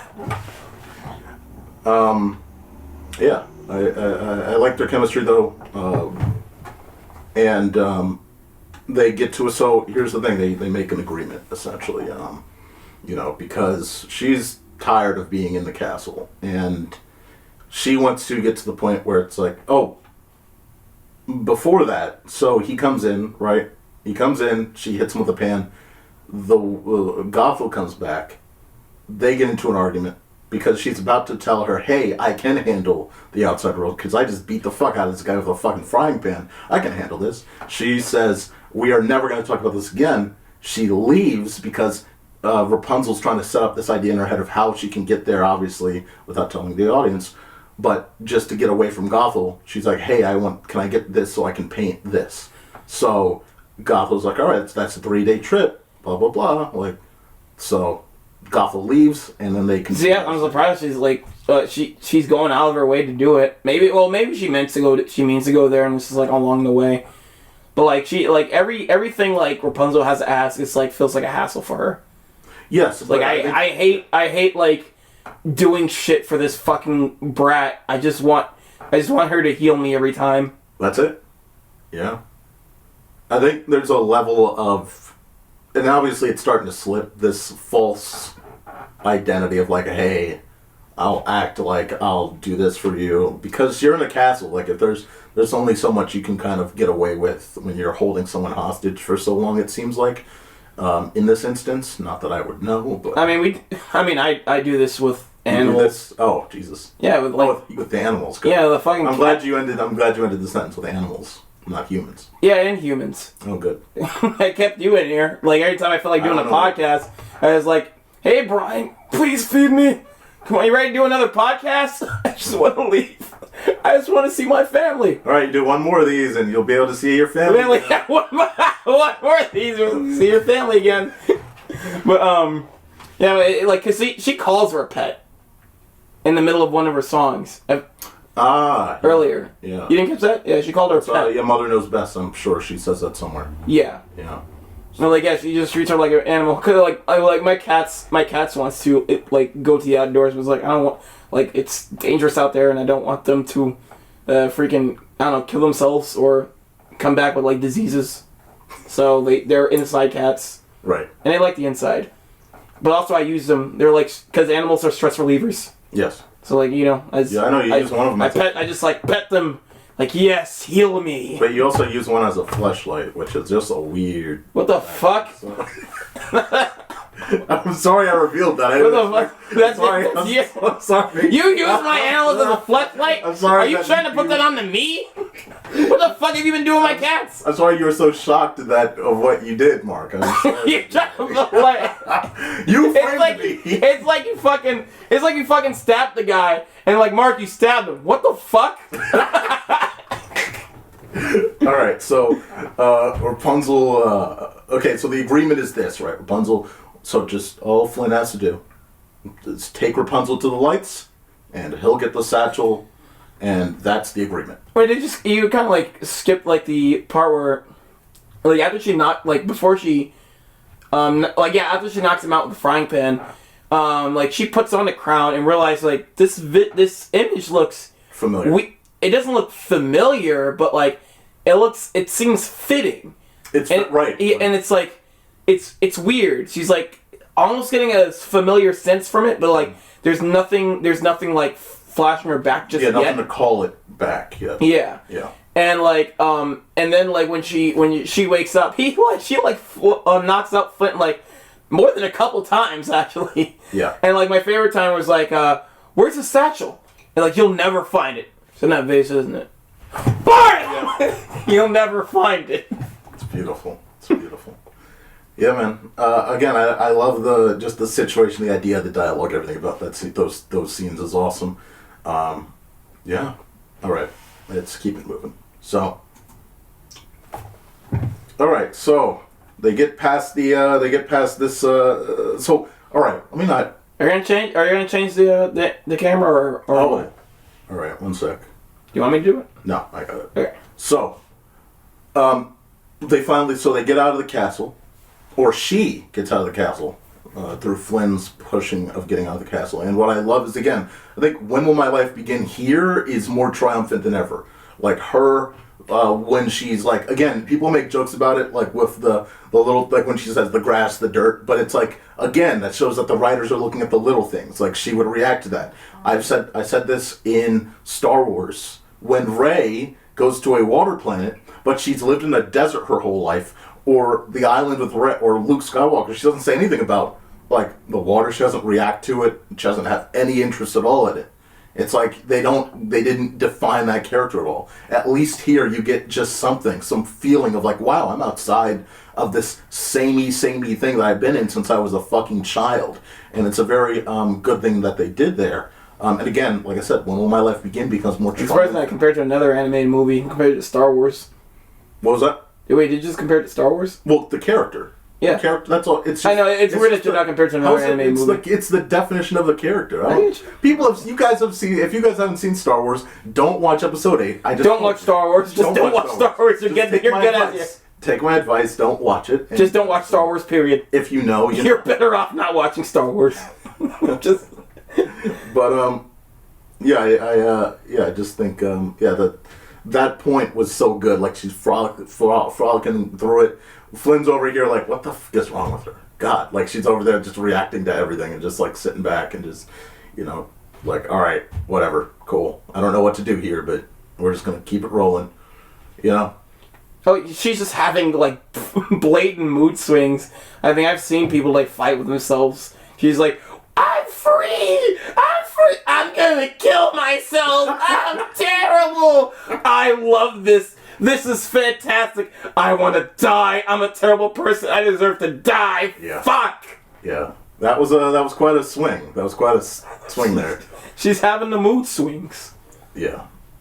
Now, by the way, while they're on their way... I mean, she's having her PMS at that moment, too. Yeah, which I don't know how... Maybe what's-her-name cuts a little bit of her hair every once in a while, and then that's the pad or something. I don't know. You're getting too deep into it. I just said PMS. Yeah, but you brought it up, all right? I don't know, but, it's a thing that needs to be, solved. You don't want a bloody castle. That's all I'm saying. It's like as I say the word genitalia, you talk about the balls. Girth, girth, the length. Oh my god! All right, so while they're on their way, Maximus acts because Maximus is still looking for Flynn. While Gothel is just traveling on her way, kind of like just falsely alerts her to this idea that the guards are looking for Rapunzel, when in fact it's the fact that Flynn actually found Rapunzel. So, at first Gothel's like, man, oh no, like, this is not good. The royal guards have found her, but then she finds the bag, she sees that it's a wanted sign. She sees the wanted sign with the wrong nose, and now we know. Now she's after him and looking for Rapunzel. So now we have her on the chase as well as they get to the Snuggly Duckling, which, what do you think of the Snuggly Duckling? It's like a saloon, with I've Got a Dream.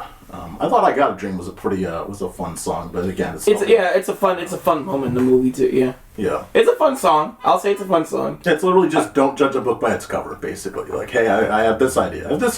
Well, like, this whole sequence is funny because, like, he kind of puts, the point of appointing Rapunzel in this, like, the fucking salty platoon, pretty much. Yeah. Is, it's to, like, scare her into going back into the tower and just giving him the satchel back. But, like, I mean, he kind of puts her, himself in danger, too. And, like, even before, like, they realize he's, like, the wanted guy, it's like, I mean, you kind of, if one of these guys, like, get mad the wrong way, they're gonna beat you up, too, along with her. That's right. So, I mean, like, on their way out, like, one of them slams the door and, like, yeah, you're the guy. You're the wanted guy. And they bring back the joke, like, oh yeah, I still didn't get my nose right. Okay, also another funny joke is when Maximus is looking for him, he's, like, looking at the wanted poster, and he just, like, covers up the nose. Oh. And he's like, that's him. I thought you were gonna bring up when I think it's Maximus gets to this Snuggly Duckling, and he literally just pushes with his hooves like he's standing. Oh no, that's after. Yeah, that's after. But like, yeah, the I Have a Dream sequence is good. Oh, something I forgot to touch upon earlier is like, I like that because like a lot of people are acting shitty towards Flynn Lockwood, but deservingly so. Because like what I like about his character, he's like very flawed. Yeah. He's a very flawed love interest. Because like, in the beginning, he's working with these other two bandits, to steal the crown. That's right. And like they're trying to help him climb up the freaking cliff. And he was like, all right, hand me the satchel and I'll climb up the cliff. And they're like, no, we don't trust you. And he's like, come on, guys, and like we'll take the satchel. and we'll bring you up the cliff, and then we'll hand it back to you. And then they help him climb up the cliff, and then he's like, all right, guys, I gotta, I'm just gonna jet out of here. And he's like, and they're like, and we got the satchel. My hands are full. I got the satchel right here. Yep. And they're like, what the fuck? Because like you think like, because in character design they look dirty, so like you think like they would be the assholes, but no, he's just the asshole.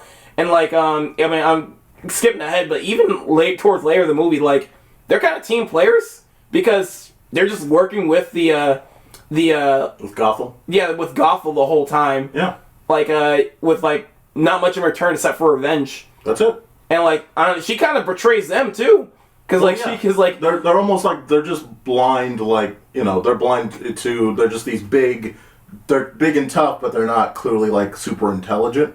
Yeah. So it's just that he takes advantage of them and back. Also, they don't seem like assholes. They're not. It's it's like Flint is entirely in the wrong. It's like the what is it? Mice and Men. There's Lenny, I think, the big guy. He's big and he's strong, but he's not smart. It's basically that there were two of them. They're twin, big buff guys that you can use as the help to get something, but they're not. You can easily betray them, but they'll remember that. But because like honestly, I'd probably be the same way if like I was trying to work with this like asshole, he betrayed me. I'll be like fuck, and then this old lady, I mean not old, but like this lady, she doesn't look harmful. I'm like, hey, if you can help me get my girl, I can help you get revenge. And I'm like, why not? She gave me back the crown, so she's kind of nice, so whatever. That's right. Yeah, it's just that one was pretty simple to get them behind, like behind her, and now Gothel has more muscle, and that becomes a bigger play when you get to that that watermill chase sequence. Cause sorry, just giving it ahead one more time, but like I know in the ending, like everybody in the Salty Blue Spoon get their happy end. I forgot if the two muscle heads, if they get a happy ending, if they get out of jail. I don't know. I'm gonna I'm probably gonna look at it again, but like I don't think. No, they weren't. If they did, they weren't highlighted. No. Well, I'm sure they somewhere maybe, but I don't know. They might have been back wrong. But they definitely were not highlighted. Yeah. Now, I think obviously once they get under the saloon, the Snuggly Duckling, they go through this tunnel. Rather quickly behind them are the guards, Maximus, and then you also have, obviously, in a different direction, but meeting up with them later, is the duo that is controlled by Gothel, essentially. And they get to the watermill, and I think this is probably the best sequence in the movie. There's so much going on, but it's so well choreographed and so well directed. Not choreographed because they're all CG, so you have to structure them correctly. But it's still choreographed. Yeah, it's all well choreographed. It's all well directed. It's lit very well.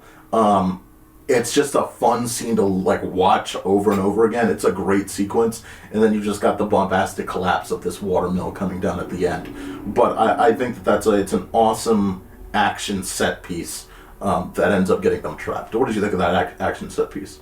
That's a really fun one, especially like how I think like he had like what was it called, like a freaking knife or something?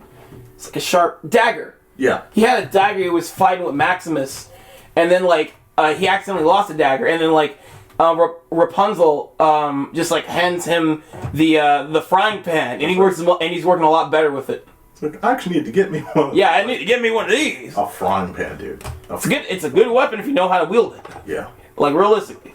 And I do like that they had the logic to, even though it's a slow motion scene, but they had the logic to take seriously the idea that her hair would get, it's like, what happens if her hair gets cut off? It's like, ooh, okay. Like, they at least acknowledge that in a slow motion moment where Maximus is about to potentially chop her hair or whatever. But both of them are useful in that. It's not just that Rapunzel's running away.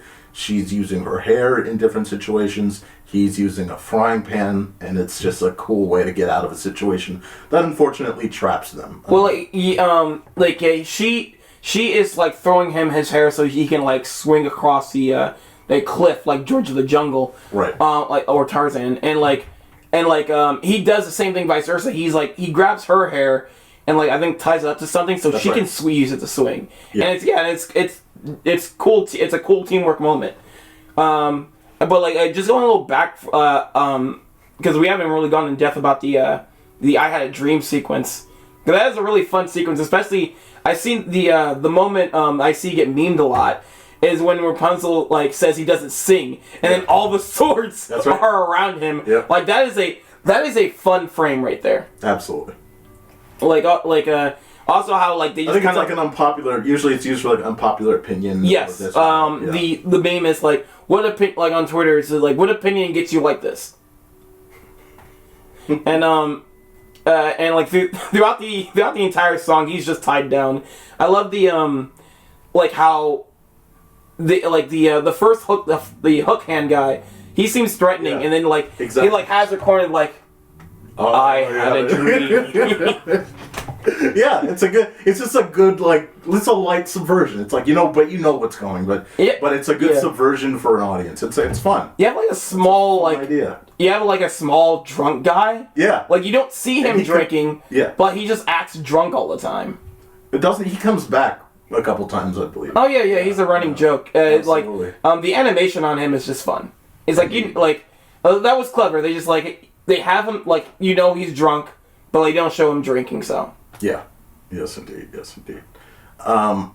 Yeah, it's a cool sequence, and everyone's kind of says their own thing. I think again, it's like don't look out, Flint just gets tied down the whole time. Flint gets tied down, and at first it's like you don't know where it's going because again, this could be like a "You're welcome" moment. Like if you don't know what the story is, they could have gone the route of like, well, I'm taking her, blah blah blah. Because there's a couple times where it's like, well, I would like a princess, but it's like you don't know where it's because Rapunzel. Even Gothel is like Gothel.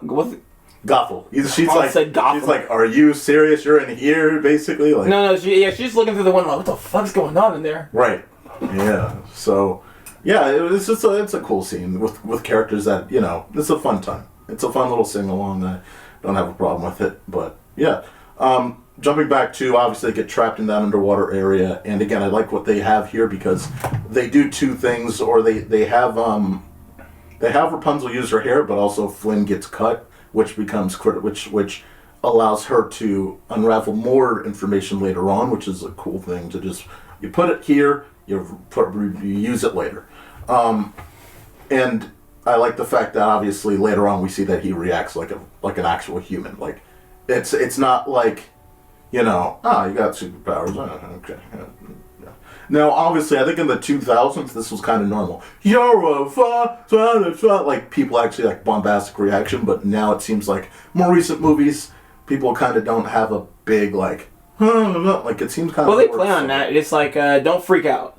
And he's about to freak out, but he stops himself. Yeah. So they do play... But he doesn't, but there's... It's a joke. But there's twice moments where, like, it's reacting like a human, and I like that. That's... Because they play on the expectations. They expect you... to expect that, so that's why she says don't freak out, and he's about to freak out, and then he stops himself. Yeah. Now they obviously are at a point where, they sit back and, what I like is, again, Rapunzel, now, I had this earlier in my notes, like, when you think about, like, the idea of, like, a great family movie, a lot of the times think about, like, the messages that are sent throughout that are valuable, like the themes and things like that. Obviously, one of the things that I think carries through that makes this a great movie is, like, Rapunzel doesn't show interest in Flynn until they've worked together for a little bit, and he responded to her opening up by opening himself up as well. There's that equal exchange there. Like, it's not, like, there's not, like, I don't know, like, there are other movies where that's kind of lost in the sauce. They don't get to that. It's not, it's either immediate, where you kind of show a little bit of that, or it's not referenced at all, but I like the idea that, like, I'm comfortable with you now, and now I'm going to open up. And I like that idea as a character for her character. They, after this whole sequence, they kind of adjust to themselves, like, rather quickly. Yeah. Because when Gothel comes back, she already admits to Gothel, like, yeah, I think I like him, I think he likes me. And it's, like, it's weird, because, like, you see, like,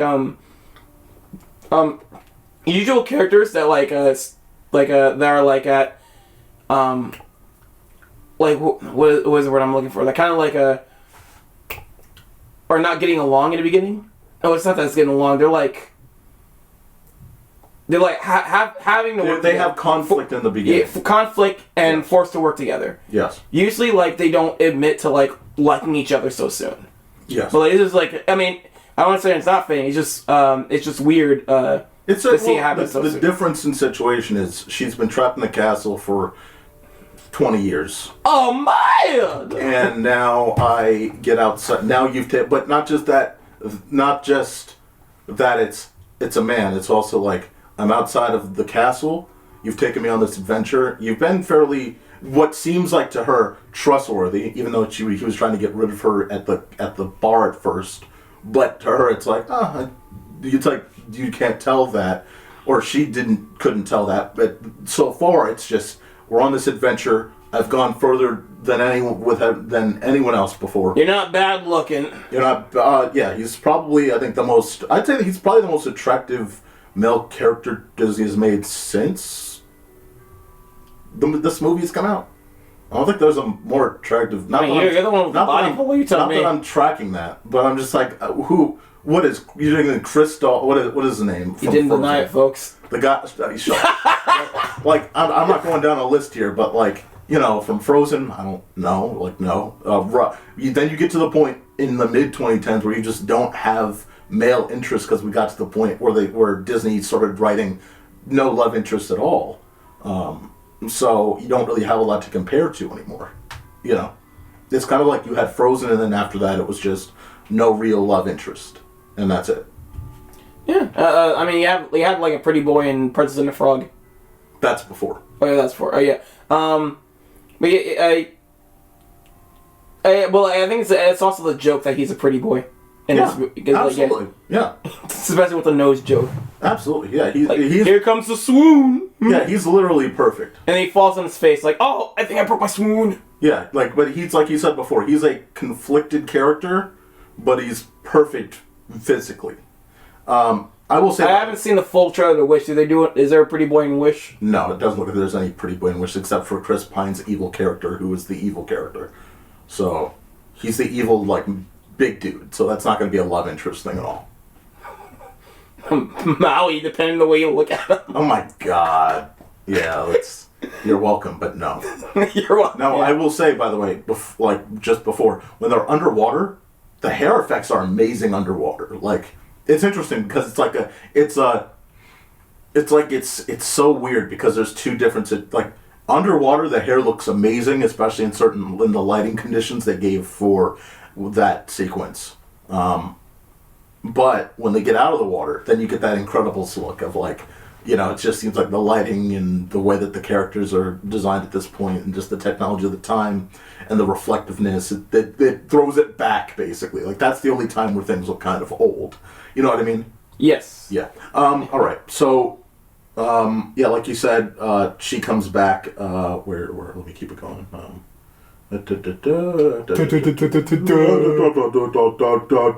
No, so the Gothel's whole point is all right, you think you've seen the world now, because it is a little hey, you just got started here, you're just getting out of this here, but she sows seeds of doubt and insecurity in this idea of Flynn liking her, and also reminds her of what the original purpose that he was after to begin with was, but the key here is I think the Mother's Knows Best is perfect here more than ever. It's bombastic and fantastic and is more way more. It's a reprise. It's a reprise, yeah. But it's it's so awesome here. Yeah, it's the same effect as Jafar bringing back Prince Ali. When he I think when he has control of the genie. Yes. It's a fun reprise of the villain song, and it's just to mock her a bit more. That's it. Yeah. It's, like I said, the same effect as I got the same vibe of that from Jafar's reprise of Prince Ali. It's a fun manipulative moment of the character. Yeah. Oh, good. Just doing a quick audio test there. Yeah, looking for the mic. I appreciate that. It keeps last thing we need is 2 hours of deleted content. I'll be honest with you.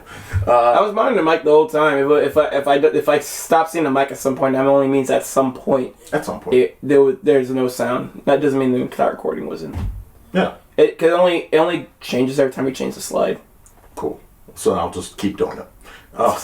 So the other piece before we get to Corona, which is the actual castle area, or the main town. Wait, it's called Corona? That's what's fun. It's called Corona. Coronavirus. It's crazy. This movie's the origin. It's the origin. That's right. Yeah, it's an island all to itself. It's definitely the origin.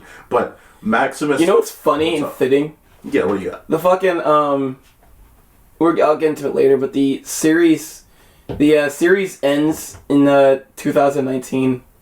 The Disney Channel series. Yeah. So the Corona, the animated series. The time of being it's a pure prequel. It stops. It's a pure prequel. Oh my god. It's a prequel because it stops at 2019. My god. And then leads into 2020. Yep. It went from the Tangled world to just it's a live action adaptation is what it was. Everywhere. It's a live action adaptation. Now before we get to Corona though, Maximus finds Flynn. Obviously finds him. You get this really aggressive looking horse right down the barrel, and but Rapunzel calms and controls him. She has this ability that's kind of convenient, but it's like cool. You can control and be comfortable with animals, even though you're not really outside all that much. But you had the iguana, whatever that was, chameleon. Pascal, I think. Pascal the chameleon. Yeah. He's a fun inoffensive character, comic relief. He's just expressions. He makes no sounds. He doesn't talk. I like him. Yeah, some of the best secondary characters are the ones that don't talk at all, just have physical comedy, expressions. Maximus, I think, steals the show in terms of comic relief. Yeah, more than Pascal, because first of all, I like that he's not Flynn's horse, but he's attached to him because he's trying to get him exactly. So it's like a funny Tom and Jerry Wile E. Coyote thing where Maximus is chasing after Flynn. Yeah, and there's moments where of course they're just totally not into each other at all because when as they're going to Corona, of course, the horse they agree, but they shake on it funny enough. But they're going up. Yeah, he still punches them after that. Yeah, they're going up the bridge, and of course it's they're just knocking out, they're pushing each other and all that stuff. And the chameleon has to be the one to be like, yo, you guys chill out. And yeah, so that never really gets quelled till the end. Or not till the end, but until Rapunzel gets recaptured. Now, in Corona, and this is, again, when we talk about moments where maybe things look a little dated, when you're rendering all those characters on screen, all those humans on screen, that looked a little dated, but that's just a nitpick. Again, here's another situation. Rapunzel is mesmerized by a new setting. Again, have your character react to this new place that looks incredibly different to what she's seen before. It's the town. It's basically a city to her. It's this environment with tons of people, and she's interacting with everything, and she's having a good time, and it's awesome. I like her. Yeah, I like her interactions with the people, these kids braiding hair. Yeah, and they braid her hair like that so that she stops dragging her messy hair all everywhere. And she sees this portrait of the king and queen and the baby, and she's like, looks nice. That looks nice, huh? That can't be anything similar for me or anything like that. People in this kingdom are nice, especially to I guess outsiders, because technically she is an outsider. She is. But, I mean, she doesn't look too far out from now. Now, if a black person comes through, let's see how they... I don't know if her mother made her that dress or, probably she made it herself. So, I guess... Yeah, I mean, it can't be the child dress from, obviously, several dozen years ago. Or... I know, but it's I wonder if, she made that her own dress or her mother made it for her. Or got it for her or some shit. Who knows? It could have been just that Gothel went to the town and just said, here, all right, I got you something nice. She does nice throw things. this on, dumbass. Yeah, that's it. Sing that song for me again. My hands feel fucking ashy. It's time. Yeah, but so it's this great interaction with the people. Things are going great, right? Flynn finds the perfect spot for them, which is they go on this rowboat and to get the view of the lights. And there's this beautiful moment, and I don't have a picture of this, but it's a beautiful moment. If you've seen the movie, you know, where it's the king and the queen, and they're about to bring out the lights that are for her, for Rapunzel, man. Like it's crazy. There's something just incredible about it, that she's right there, but also like just how expressive. Like they actually care about acknowledging the king and queen. Like the king is like just this tear, these tears. It's like so. It feels so like not obviously it's genuine, but it's they've like, been after this for, like they've been doing this hard, going hard for like decades now, 18 years. Yeah. Like 18 years strong, and it's like, I mean, at this point, I was just like, damn, she's dead. Right. It's been 18 years, she's fucking dead. Right, and and you can kind of feel that through like the way that he's like just. It's like we're another year. It looks like in his expression, it's like another year of this, and it's like that's not a proud thing. It's something you want to be proud about. It's a impressive thing. It's a beautiful moment, like that's silent. I think personally, it would have been cooler if like there was some kind of like. They said it was like this is the last year we're doing this because they don't add some kind of stakes. I don't need a time clock. I don't, you know. I think it'd be funner. It's like this is the last. Because what's magical is also that they keep doing it after the fact, anyway. So yeah, I like the idea. Of like, I mean, well, we already know they've been doing it for like since she went missing the first time. Yeah, and she's been seeing this all her life on her birthday every time without fail. Yeah. So it's like I like. I mean, it doesn't need it. I'm just saying, for me, I think it'd be much cooler. Would add a little bit of sauce to it. Yeah, just like this last year we're doing this, and it just like adds like a little. It adds a little bit of stakes because like, hey, if the mother catches her, they're not gonna do that lantern thing anymore. So there's no hope.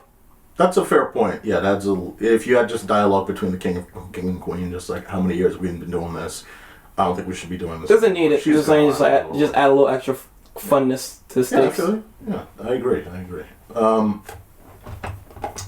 Yeah, I think. Let's see. One takes a robot.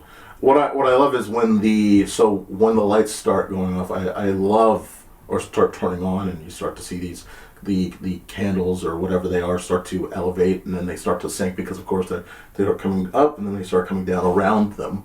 What I love is there's this childlike excitement from Rapunzel because she's never been closer to them.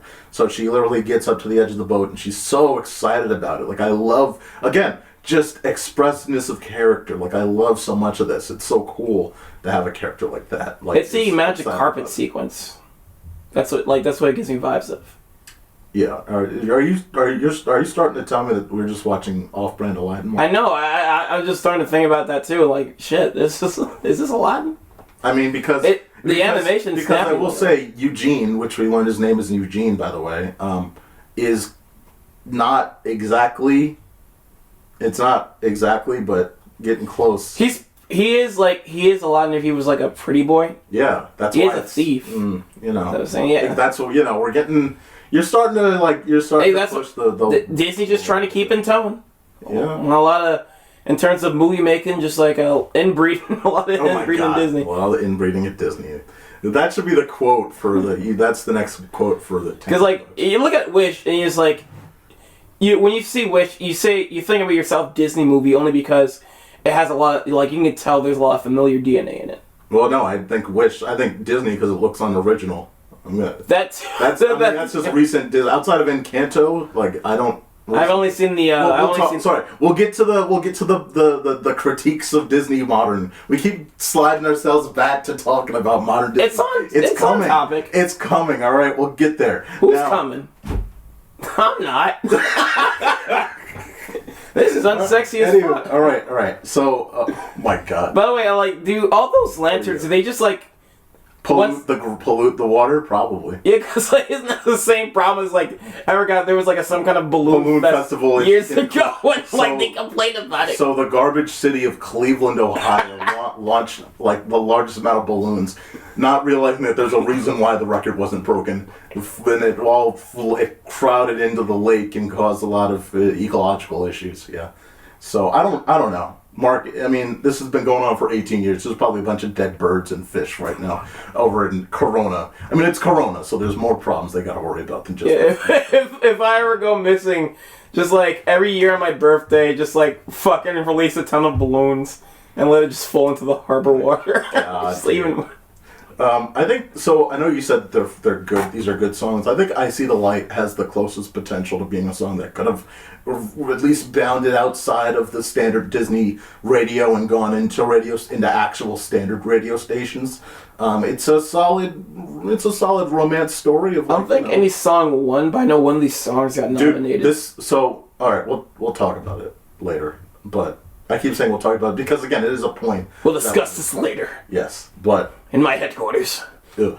No. So... Do you think gross? Again, dirty mind. So when people say that, it's like, it depends on how they say it. Anyway, so, again, I like the way that I See the Light. She's not singing it at first, and neither is Flynn. They are just... It's like, it's within their headspace. And then they come together toward the end. And it becomes even better when they come together and sing the last part together. Because you get to see more of their expressiveness and reaction to themselves and to the setting around them. And I think it's just a beautiful moment that they aren't singing it first, but they are singing at the end there. Again, I think that chef's kiss to the last part of that song.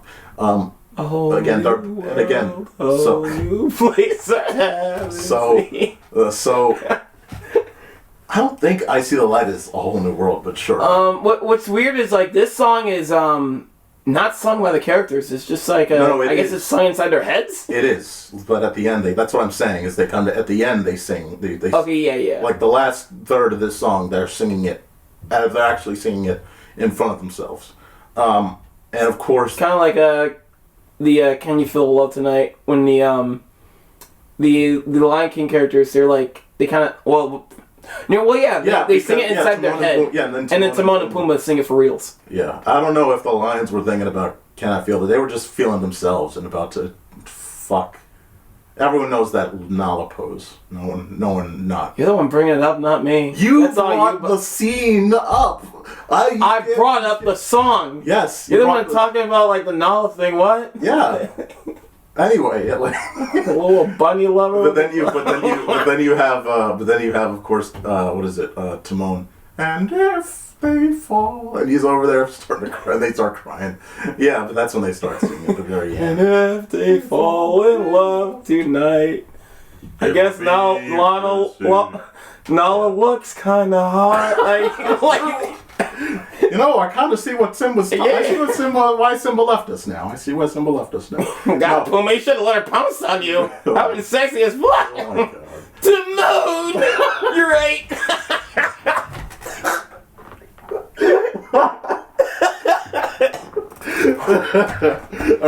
All right. So, of course, as always in Disney movies, they're about to kiss. When something happens, Flynn sees the... Now, this is really... I'm going to be honest. This is a stupid reason to not kiss. Because let's say I was on a boat with someone I think they're is attractive, and I saw you, and I saw, someone else I knew, and you guys were, on the side of a lake, and, you guys are just, walking by. I'm not going to, not kiss, and then be like, oh, all right, I got to do that. I'm in the water, so I could go all the way over back to Corona. I know his goal was to solve this problem, give them the crown, and then all right, we're good. But do that after. This is probably the dumbest part, where it's I get why they needed to do this, but the idea that he would leave her then is I don't know. It's kind of the most unnecessary part to me when I'm thinking about it now. So I've only watched the movie 2 days ago.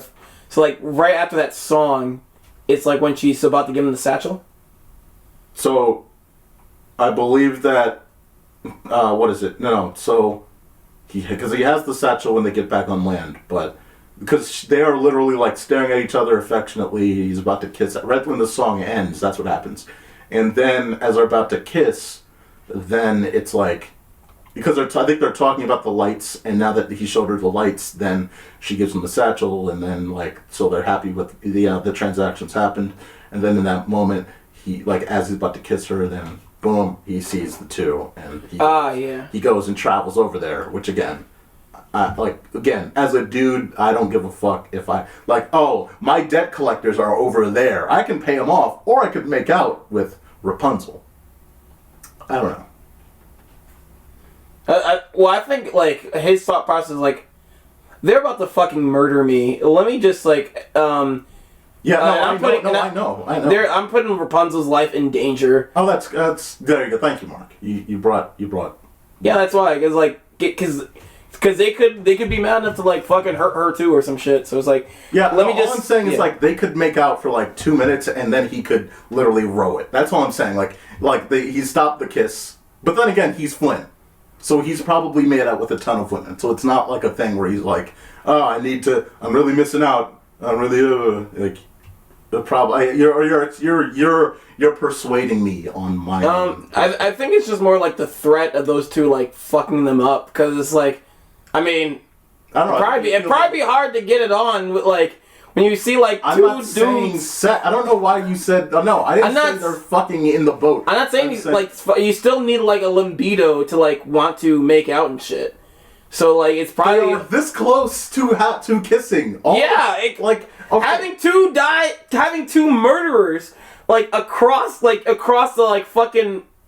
land that your boat is heading towards, like, kind of kills the mood.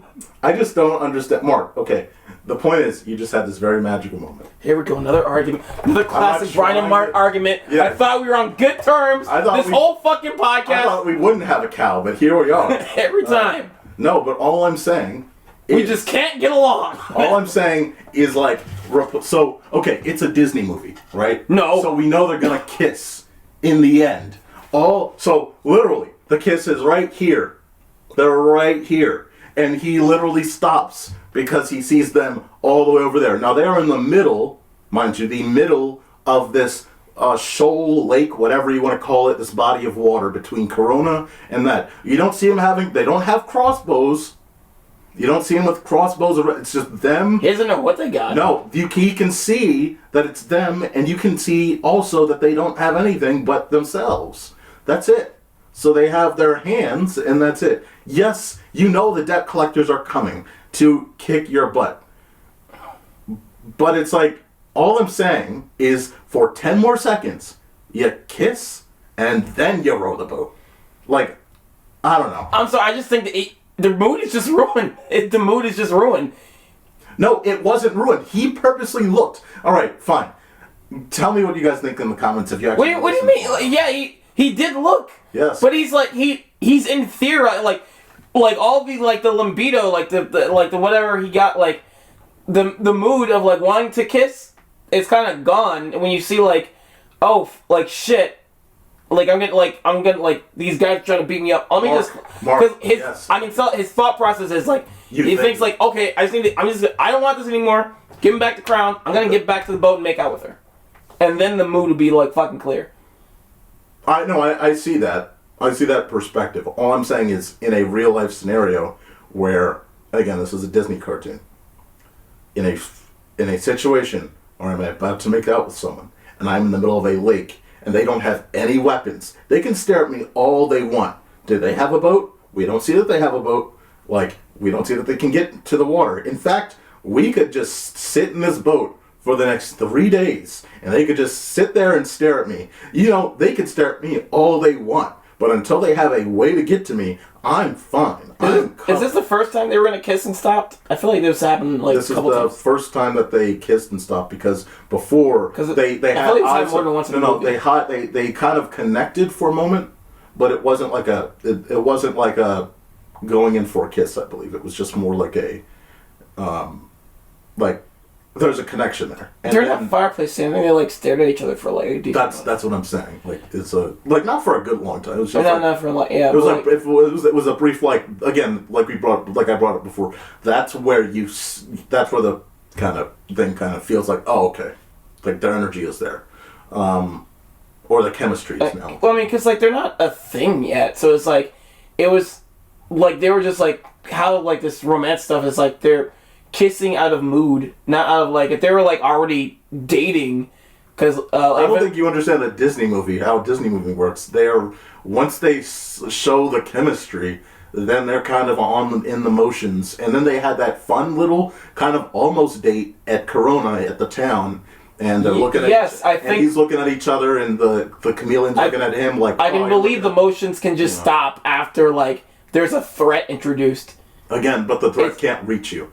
But the threat can't reach you. Doesn't matter. It's there, and he knows it's there, and he knows he has to deal with it, so he's just getting it over with. No, that's why he says right there. I agree with that idea. I feel like that's realistic too. Yes, I agree with the idea, but all I'm saying is, you could kiss her once. And then, that's all I'm saying, as an audience member, where it's like, alright, there they are, right there. He literally has his hand on her neck, and they're coming close together. And then it stops at 3 centimeters. All I'm saying is, as an audience member of a Disney movie, where they constantly do this close kiss and they don't, for this situation, it's very convenient that they did not just kiss, and this is one of the few movies where they definitely could have just kissed, and it would have been boom, and then you could go to the shoreline and talk to him and negotiate and give him the crown. It just would have been weird because I imagine the scene go in your vision, and you'd be like, huh? All right, let me go. That's a romantic kiss. I mean, the thing is, shit happens whether you're in a romantic mood or not. Shit happens where it's oh, fuck, I gotta go do this now. Oh, shit, I have to go to this thing now. Oh, fuck, it's all right. But, look, I will compromise. We're rolling on the same tread here, so... however it goes, it's just a simple thing of Flynn is doing a thing where obviously it puts her in danger, but obviously he wants to just knock out this debt to them, and hopefully this squashes any problems, basically.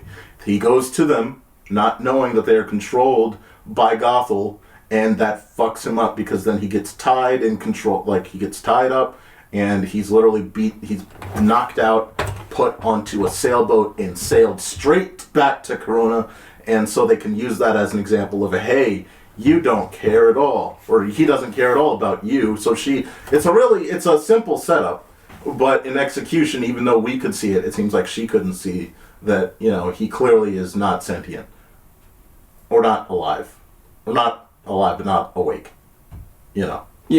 So, yeah. So, pretty quickly, Flynn's boat hits the shore of Corona. Gothel brings Rapunzel back, and rather quickly, because she has this cloth now, she connects the dots when she gets back, and it's boom, gets flashbacks to the past. Everything she knows is a lie. She connects the dots, and it's all happening sudden. Yeah, you're going really fast, but I do when the two muscleheads are about to sorry, they make it look convincing that Flint just fucking ditches her. Yes. And then you find out later they actually just knocked him out and tied him up to the boat. Because even when I was seeing it for the first time, I was like, oh shit, he just straight up left. I can believe he would do that to just keep her safe. It didn't feel like a Puss in Boots moment. It's you know that what's her name can do kind of magical things, Gothel. So I was like, yeah, this is clearly you're controlling or something. Something happened. No, my assumption was the agreement was they would keep her safe. They would not touch her and keep her safe, so that he just left until I found out he got tied up later. That's what I thought. Gotcha. But also again, it's Gothel just I don't know if it was planned, but Gothel just beats the shit out of the two guards. No, it wasn't planned because they get arrested. So yeah, Gothel just beats the shit out. She's an asshole too. She's not a team player. No, she's a fucking witch. No, of course she's not. I know, but she's just an asshole. She just beat the fuck out of She was an asshole when she took the fucking baby. Absolutely, she's an asshole. She's been an asshole for 20 years. I know she was mad about that fucking flower, but it wasn't hers. I guess the plan, she told hey, beat up Rapunzel, beat up the long-haired girl too, and they were like, okay, and right before they got to her, bam, bam, I saved you. Yeah. I told you, Mama knows best. Yep. Don't mess with Mama. I don't know if they were gonna beat her up literally. It felt like they were like, I thought they were legit mind controlled in that moment, but they didn't show any way that they were mind. I don't think they showed any way that they were mind controlled. They don't get mind. They're not mind controlled. She doesn't have like. She doesn't have that. Yeah. Is she a witch? No, she's a witch. Yeah, because she does the and goes. I thought she was a witch, dude. I don't think she's. I think she's just an old lady that's possessed of that flower. I swear she's a witch. What does she do that's powerful besides manipulate? Manipulate? I don't know. Because like how she. Remember how she takes. We're sipping ahead. Remember how she takes care of Flynn? She just fucking stabs a dude. Yeah, that's true. She's not a. In the original story, she's a witch. She's not a witch in this. She's just an old lady that just wants desires immortality through that flower. So the only sort of magic we're working with is the magic of the flower. Yes, and it's just a flower. So like the yellow vibranium, if you will. So like anybody could have utilized that magic if they found a flower. Yeah, this is some good yellow vibranium. I'm surprised you thought she was like a witch the whole time because like they didn't establish. She gives the presence of a witch. The way she takes the fucking baby is also very witch-like. I guess, but like, what did you think that was? Just a normal adult just taking. Yeah, an old hag, just like fucking an old hag that just wants her like fucking desires. Fair. Like, I just found it weird. Like you said, like she's mind control. Like, wait, did she? Yeah, no, she's not. It's not mind control. I don't know why. Don't mind my fucking whatever. All right. So what I like here is. Again, this is back when Disney was blunt about things, because over at Flynnland, Eugene Land, he's about to get hanged. I appreciate that it's like, hey, here's a serious thing that's about to happen. We're not talking about some light stuff where, this might happen, that might happen, actual serious shit. Like, all right, he's going to fucking die, but he's going to die in this way. And this is pretty genuine.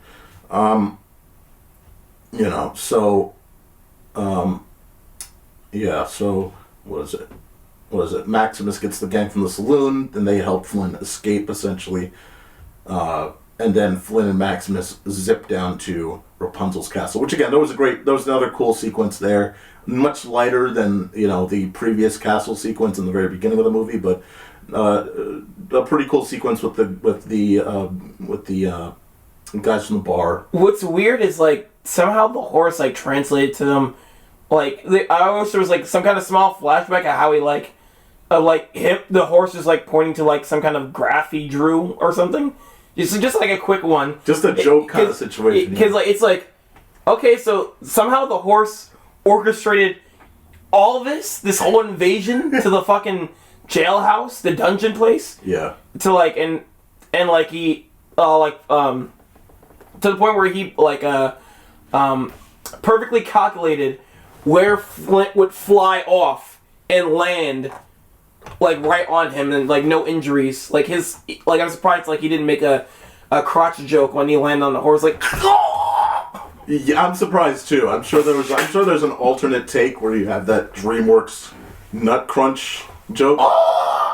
Yeah, because that was very far. That was not, like, a 2-foot drop. That was quite a distance to land on your nuts. But maybe he's got balls of steel because he's zooming down to get to Rapunzel. So, he gets to the... I'm sorry, I'm just going off tangent real quick. The only time I thought that joke slightly worked was the first Transylvania where the armored knights... Yeah. That, like, they're just hollow. That's right. One of them got kicked in between the legs, and he's like, oh, wait, why does that hurt me? I was like, okay, that's funny. That's a funny twist. It was it's like he's got no junk there. Yeah, whatever. Again, I think probably the first time I saw it as a kid was back in Shrek, and so I've saw it at Shrek, and every other time it's like I get it, I get the joke, cool. I mean, well, every movie does it. It's yeah, I know it's no. I mean, it's meant for it's meant for an audience to just like in sync go ooh. Yep. And when the audience is there, it just doesn't work. I mean, it doesn't work even when the audience is there for me. But like I just see like you see like the fucking Adidas movie, fucking Tyler Perry movies or anything with you see an audience there like for crotch shots, they always go, oh! That's right. Yeah. Always that same reaction. Cut to the group reacting. You know? Or anything like gross or, anything gross or like on screen, like throw up or turds or anything, you get the eyes are like, that's what it's meant for. Yeah, the nut kick doesn't really, or slam doesn't really do anything. I need some like more severe humor, like, or not humor, but more severe event, like maybe the balls get chopped off, or Jesus. That is shocking. Well, that's what I'm actually. You're a fucking gore fetish. But that's when I'm actually in the theater, like, really tensing up, like, oh man, that's really gross. But I'm not doing that. You know what I mean? I'm not doing that for like some, like, simple, like, oh, you kicked my balls. Like, I saw Loki get kicked 17 times in season 1 in the balls. Like, I'm good. I love the joke on The Simpsons where like the winning short was, man gets hit with football. Don't like groin. Oh, The Simpsons. But so he zooms down, climbs up. She does exactly what you said in the tail, but of course she's being held hostage by Gothel at this point. After again, Rapunzel realized what was going on in the situation. Oh wait, that's me. Yeah, what are you doing? Trying to show the slide. Yeah, yeah. But yeah, I wasn't the one talking, so that's why I put. It's all good. It's all good. What is going on? So a couple situations happen here. Of course, Flynn gets up there. Boom! He gets stabbed. Like you said, Mark. I like that screenshot. He gets stabbed. Because I know, it looks way... He's taking it in the back. He's taking something. He's getting something. He's getting stabbed by something, It's like, oh. Yeah. Yeah, what a still shot. But, but yeah, he gets stabbed by something. He falls. That's a story, like, he takes it up the back. That's her watching. That's and right. The last frame is like... the last frame is after she comes, like... Yep. There you go, Mark. That's the alternate Tangled right there. That's really Tangled. Yeah, so... in that situation, in that last bit of time there, as he's fading out, which, again, better situation. I'm going to just bring it up again. Star Wars... Rise of Skywalker, if you want a situation with a male lead and a female lead, how about you don't do what you did at the end of Rise of Skywalker? Fuck you. This is a little... Like I said, don't watch Star Wars. Fuck Star Wars. Don't watch Star Wars. Don't watch any Star Wars. Don't watch any Star Wars. Just take it from what I said. Don't watch Star Wars. Now, so Flynn cuts Rapunzel's hair, and of course, because that's basically her support, Gothel's life support, immediately she starts turning into fucking Emperor Palpatine. And right? Yeah. And what I will say is I do love the idea, though, that as she's falling, she's bones and dust before reaching the ground. I do like that. Like, I do love that idea. Like, she's falling and she's basically already transitioned. I wish she'd gotten it worse. Like, because she's dead. She doesn't exist. What do you mean? I know, but death is like the fucking coward's way out. I think because she needs to suffer more before death. So like, I wish she after the hair got cut, she would just turn old, but then she got arrested and she has to die in a dungeon and shit. I guess. I don't know. That's more suffering. Is it? Yeah, just in a fucking not just in a dungeon. The fucking king and queen torture her. Like, you took our child away for 18 years. We're gonna fucking beat the fuck out of you. I guess. I don't know. I thought this was satisfying enough for me. I was like, good. It was. I'm gonna be honest. I was just like, I just wanted to suffer. I'm just like, get her the fuck out of here. That's where my energy was at this point. She gets a quick and painless death. She doesn't deserve that. Yeah. And of course, on the other side though, through Rapunzel's love and then the tears, Eugene is revived. And then she gets Pokemon the movie. She gets Pokemon the movie. You ever seen the first Pokemon movie? Oh, the classic? Yeah, of course. Yeah, I haven't seen it in a while. Ash turns to stone and he comes back to life through Pokemon tears. Yes. Yep. Gotta catch them all. Makes sense. I guess it's a weird ending, but I guess it's because the movie never tells you that any other part of her is magic. It's just a hair. Yeah. And then suddenly it's just the tear. But like, I mean, I can go with it. It's just it's like kind of not that established, but it's not. It isn't. It's not. No, it's just that's the Disney magic ending is what it is. It's just we need. What do we need? We're at the end of a Disney princess movie. Well, true love's tears. Okay, fine. Okay, but they kiss still. So, yeah. Reasons. I don't know. I'm not a. What is there a cat up there? What's up? No. You looked react. You were looking. No, I was shaking my head weird. Oh, okay. As a reaction. So once they kiss, and it's funny because the way that they cut the scene, it looks like they're starting to make out, and they fuck totally in the castle, and then like it fades because it backs up from the castle, but it's a slow back. It's like the way that they're like making out. It's like, oh, I'm so glad you're back, and then like it's like serious, and then you leave, cuts to the Rapunzel castle. You zoom back, and then what's awesome is again, it's fantastic. She finally is able to see, the king and the queen, which are, of course, her true mother and daughter. I mean, mother and father, Jesus Christ. Mother and father. And they also get to reunite with her. And it's a very magical moment, because, when the guards go, like, Your Honor! Dude! This is the real shit! And, they're just, fucking shocked.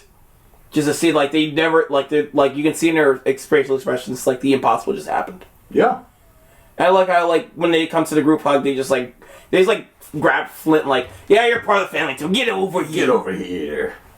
You think we're going to leave you without saying, hey, we've been waiting for 18 plus years for this, buddy? It was, going back to, to the acting, is, because, the first person the acting is really good, especially, one of my favorite moments is when... After she realizes she's royalty, after she has a flashback with the crown and shit, she leaves the room, the mother's don't you tell me you want to go outside again? And it's I'm royalty, aren't I? And it's I'm sorry, I can't hear what you're mumbling. I'm royalty, aren't I? I didn't mumble that time, bitch. But I get it. And she's oh shit. But I love the expressive. Again, they got the maximum expressiveness out of these characters. There's a lot of emotion in the faces of all of these CG characters, and I think more than anything, I don't know if it's shown because I haven't watched Frozen in a long time. But I love the blushing in the face in a lot of the scenes is again a natural blood coming to the face kind of reaction. And I like that that's a genuine touch that they brought in there.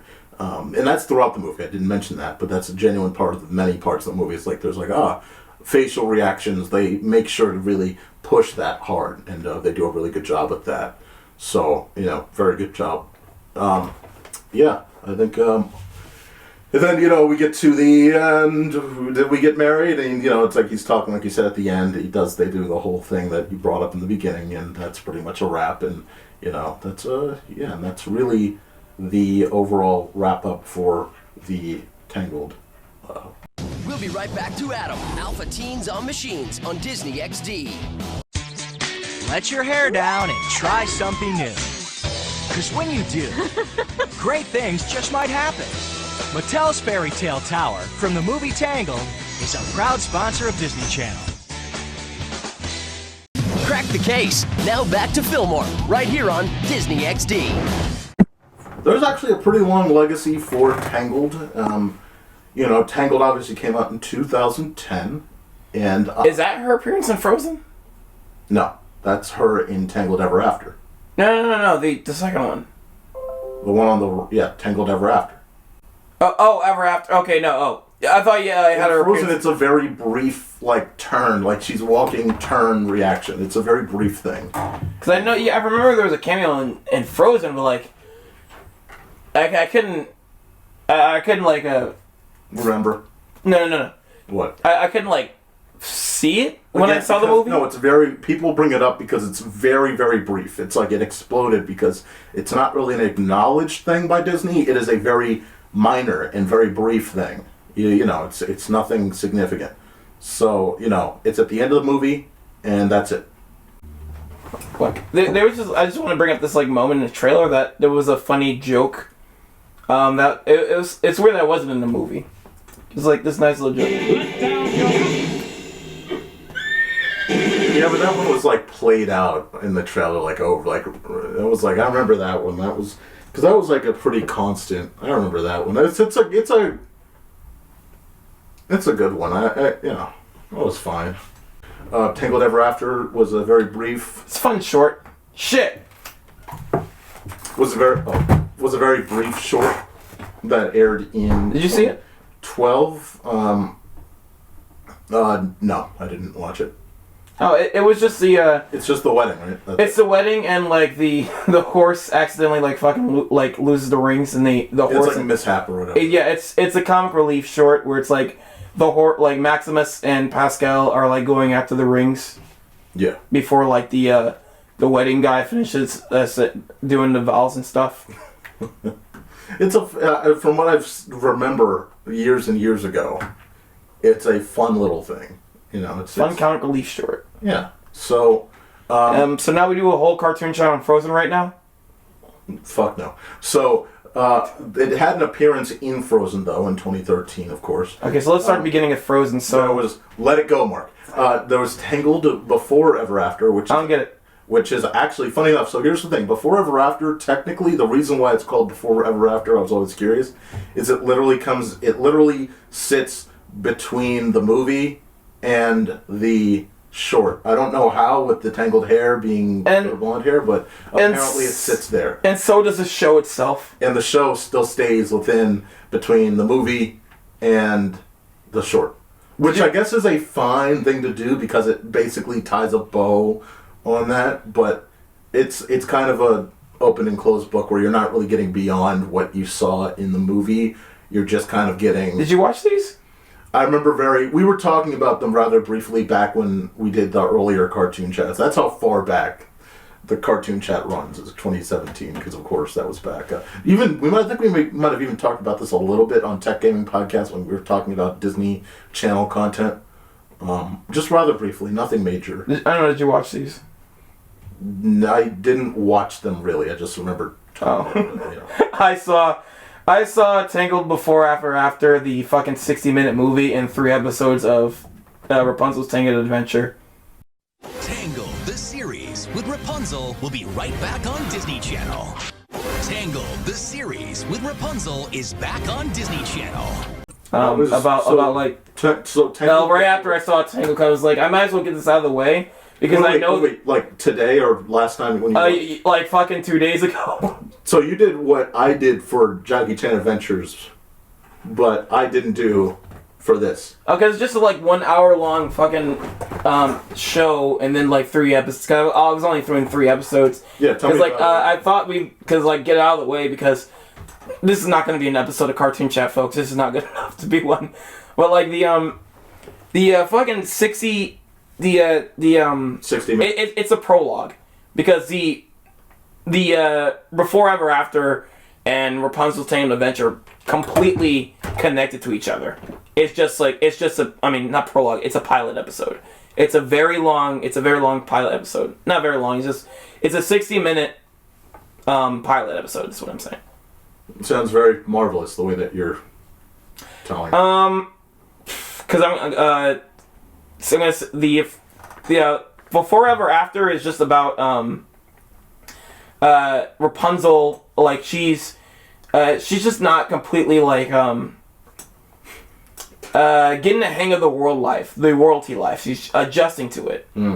And one day she and a new character Cassandra, they sneak out and she finds this mysterious rock. She touches it.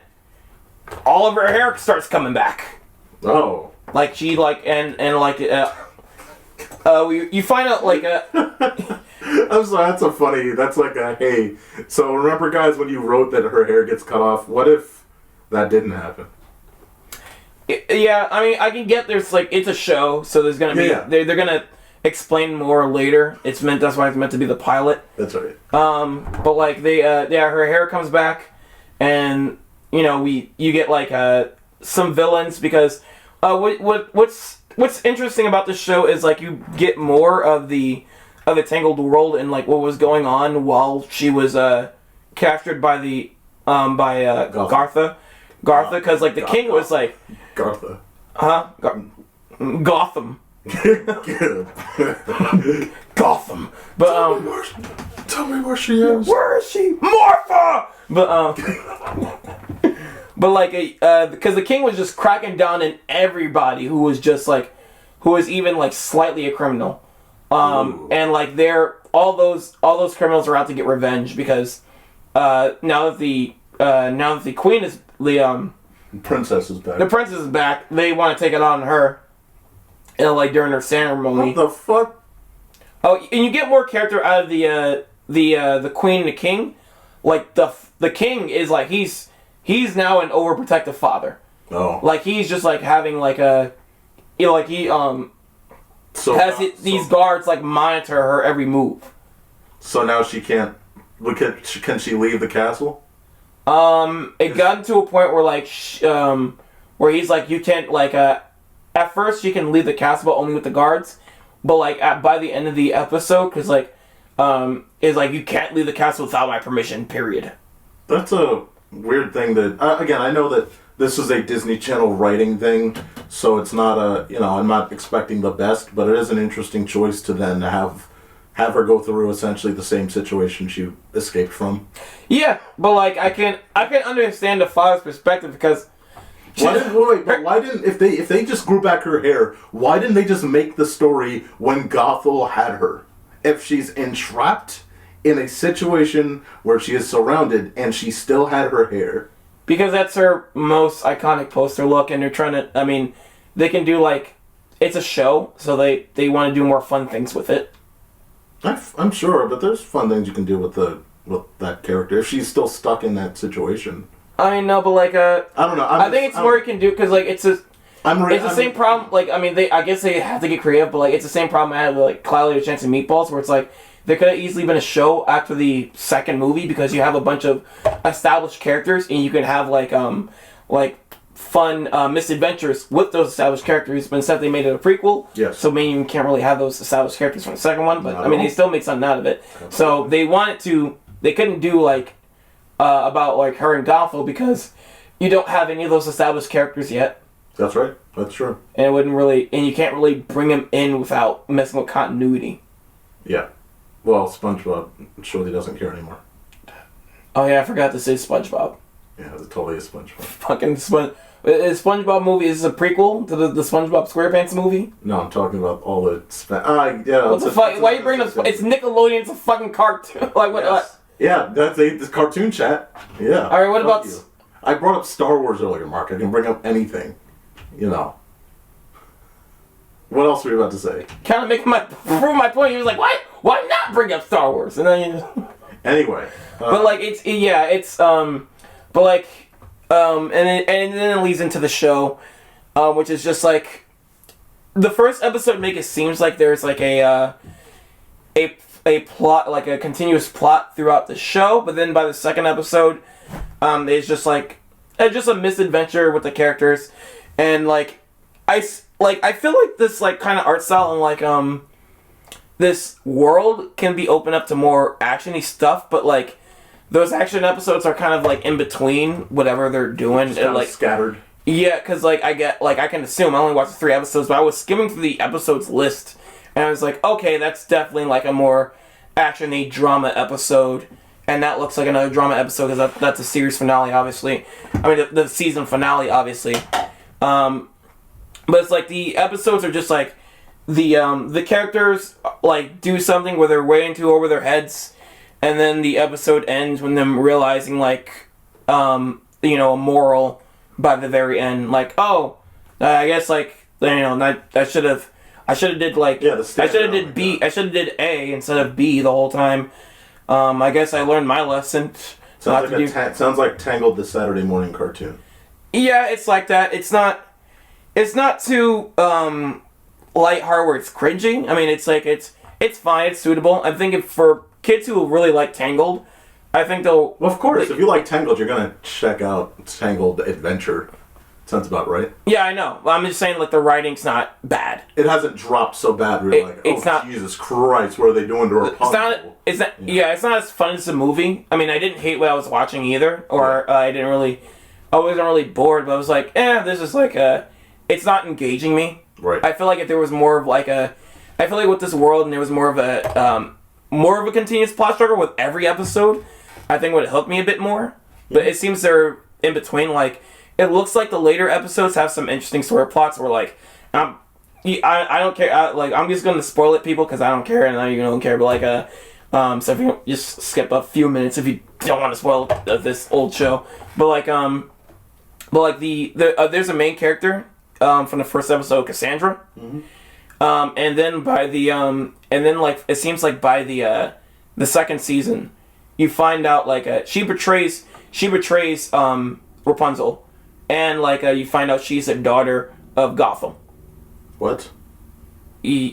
What? I didn't watch the episode, so they probably explain it, so I can't... Ugh. So, I don't know. You can watch it if you want. No, it just sounds like they said, who's a character that we can make her... God, I forgot. It's all drama with Disney Channel. Anyway... Maybe they wrote it in a clever way. I don't know. I didn't bother watching it, but, like... It's not... Yeah, I'm sure they wrote it. Guys, go ahead and check it out and figure... Spend as much time as you'd like checking out if it's... Academy Award right. But like it didn't really grab me, but it's fine as a show. Okay. I mean there's also new songs they wrote for it. Those didn't grab me either. What was interesting is they reprised most of the voice roles from the movie. That's impressive. Especially the main characters like Flynn. I forgot the actors' names, but like the actor for Flynn and Rapunzel. It's Shazam guy. They reprised the roles for this series. Cool. The only character they couldn't get back, at least I know he has an episode somewhere, but like as like a reoccurring character, is the Hook Hand guy. I don't know who voices him, but they make an excuse saying like he's on the world tour. Oh my god. But like everyone else seems back. That's cool. Yeah, it's a cool collection then. Again, it's like it's a special. It's a Disney feature. And that came like 7 years later. Yeah, it's a Disney feature. It's a legacy piece to a Disney feature. So it depends on who cares enough about the idea of investing their time. That's cool. Into it. Especially when it's when you then tell me it's on Disney Channel, which, like I'm not saying me, I'm saying for the voice cast. Like, oh, okay, is this something that? I mean, how much money is it? All that stuff. Just the standards. I like experimenting with like movies and see how they do with that, like being shows. Like, actually, we were talking about canceled projects. There's a ton of fucking shows that get like announced before that we haven't gotten. So we were supposed to get like a Princess and a Frog show. That still is in the works. Well, we were also supposed to get like a freaking what was it? Raya, the Raya show. Which I think they definitely still should do. But I don't. The whole movie's a freaking feels like a pilot anyway. Yeah. Again, we're about to talk about those, but once you know. Oh yeah, and the only shows we got and that was announced alongside those was Zootopia Plus and Baymax. So it's like I still want to like seeing these. Like I always enjoyed like trying to see how well these like movies do becoming shows afterwards. Not just for Disney movies, like any movie. Absolutely. It's like, oh, they're gonna have a series. Yep. Yeah, that's cool. Yeah, like the idea of a legacy is or how far they can stretch a blockbuster feature, or just not even a blockbuster feature, but just an animated feature or any movie, and turn it into a show.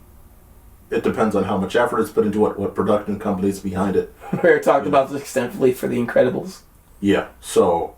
Yeah, I'm not going to get too far into it. Definitely look into The Incredibles cartoon chat for that. All right, so after... Oh my god, I jumped pretty far there. So after Tangled, which, by the way, I will bring this up now, was not even nominated for Best Animated Feature. Was not. Toy Story 3 obviously won that, but it was not even nominated. So, just the thing there. In November, in the same month that it came out, you good? Yeah. Oh, okay.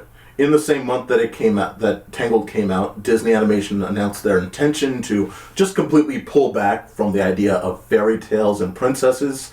So there was already a couple features in production at this point, or would go into production.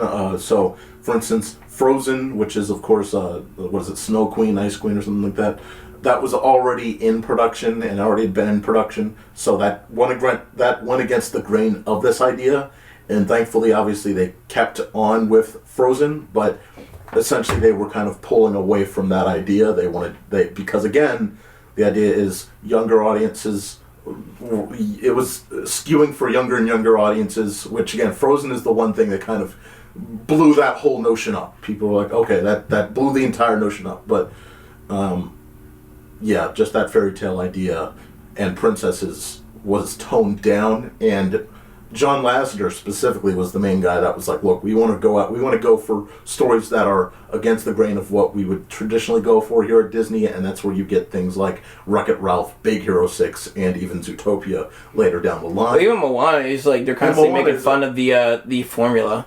Yes, absolutely. And so, you know, when you look at the Disney princesses since, here's the lineup. You've got Frozen coming up on its 10-year anniversary, and by the time this comes out, will have already been 10 years. Moana came out in 2016.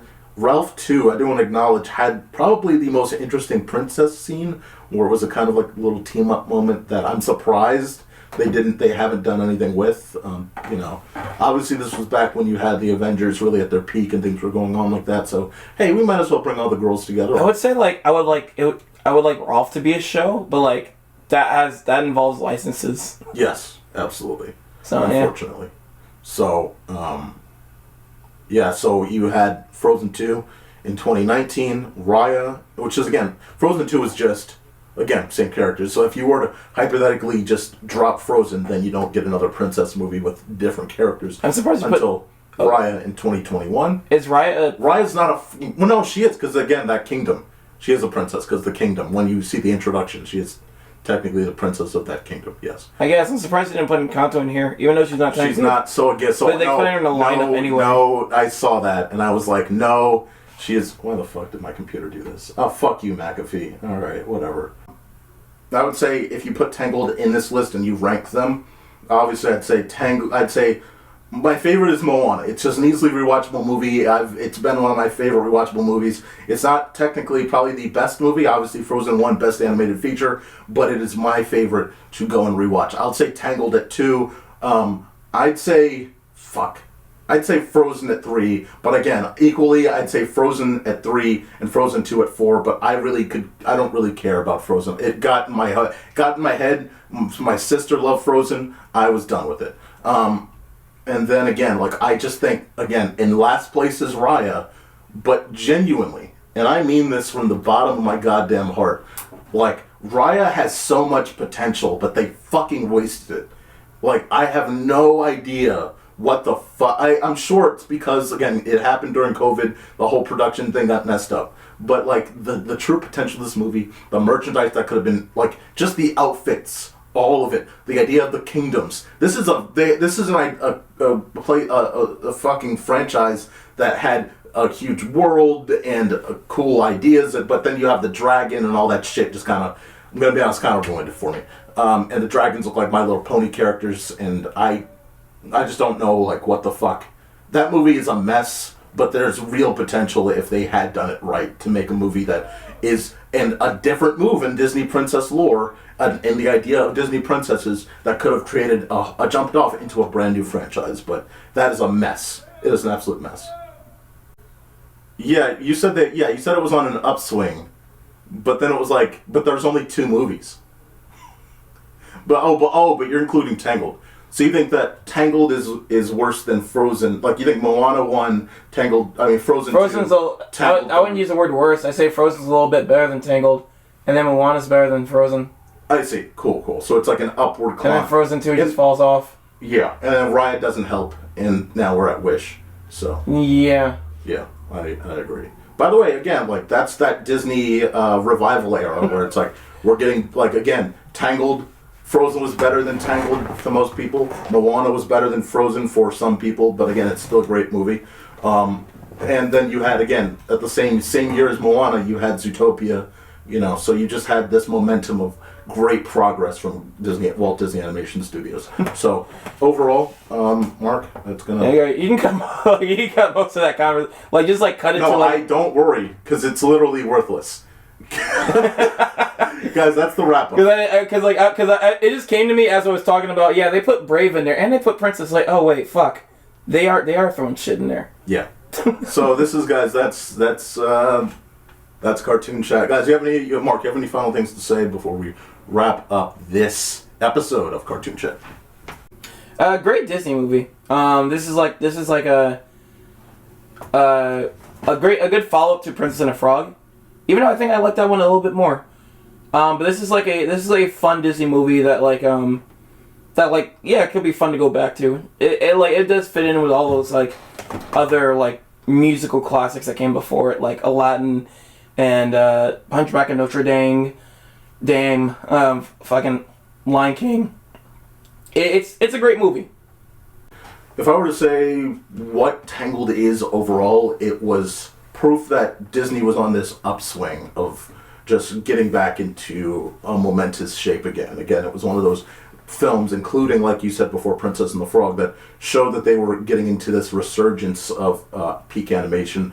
And again, showing that, though they were wrapping their time as really pushing on the idea of a sort of fairy tale princess feature, if this was to be the last one, and obviously it wasn't, but if this was to be the last one, they were going to go out swinging with a high quality one. And, again, I love the characters here. I think it's an easily rewatchable movie. Again, I love the development between the two. Just so many things that are positive about it. Again, the expressiveness, everything. I think it's a very good, very great. I'd say, not very great, because I'd put that in Lion King territory. But I'd say it's a very good Disney film. But I know I mentioned Lion King, but I wouldn't put it in that territory either. But no, it's not far, but it's not there. I said this was a solid I'm not saying this is. I'd say it's an A-. I don't know. 7 out of 10. Really solid 7 out of 10. I don't know. I give this, I guess, an 8 or an 8.5. I think it's pretty close. I think, again, they flesh out the characters pretty well. I only get a 7 out of 10 because you said the music before was yes. Yeah, that's the real difference maker. I feel you. For instance, I'd say this. I'd say is not I'd say visually it's better. It's executing more to me than The Little Mermaid, but music-wise, the music is way better in The Little Mermaid. So you're in that tough battle where I'd say The Little Mermaid, for instance, still jumps over this movie for me. Better than 2022 2022 Little Mermaid? 2023 Little Mermaid? Yeah, definitely. I was talking about 2023. You don't like the scuttlebutt? That doesn't exist, Mark. Only the 1989 Little Mermaid exists. But anyway, that's it. So, guys... not for this generation. Guys, this has been Cartoon Chat. I hope you guys enjoyed. Of course, you can find this right here on the ScreenBlast podcast, but you can also email us at cartoonchatpodcast@gmail.com if you want to send us any sort of ideas, comments, thoughts, or things you want us to cover. Of course, I was joined with the man, the myth, the legend, K9.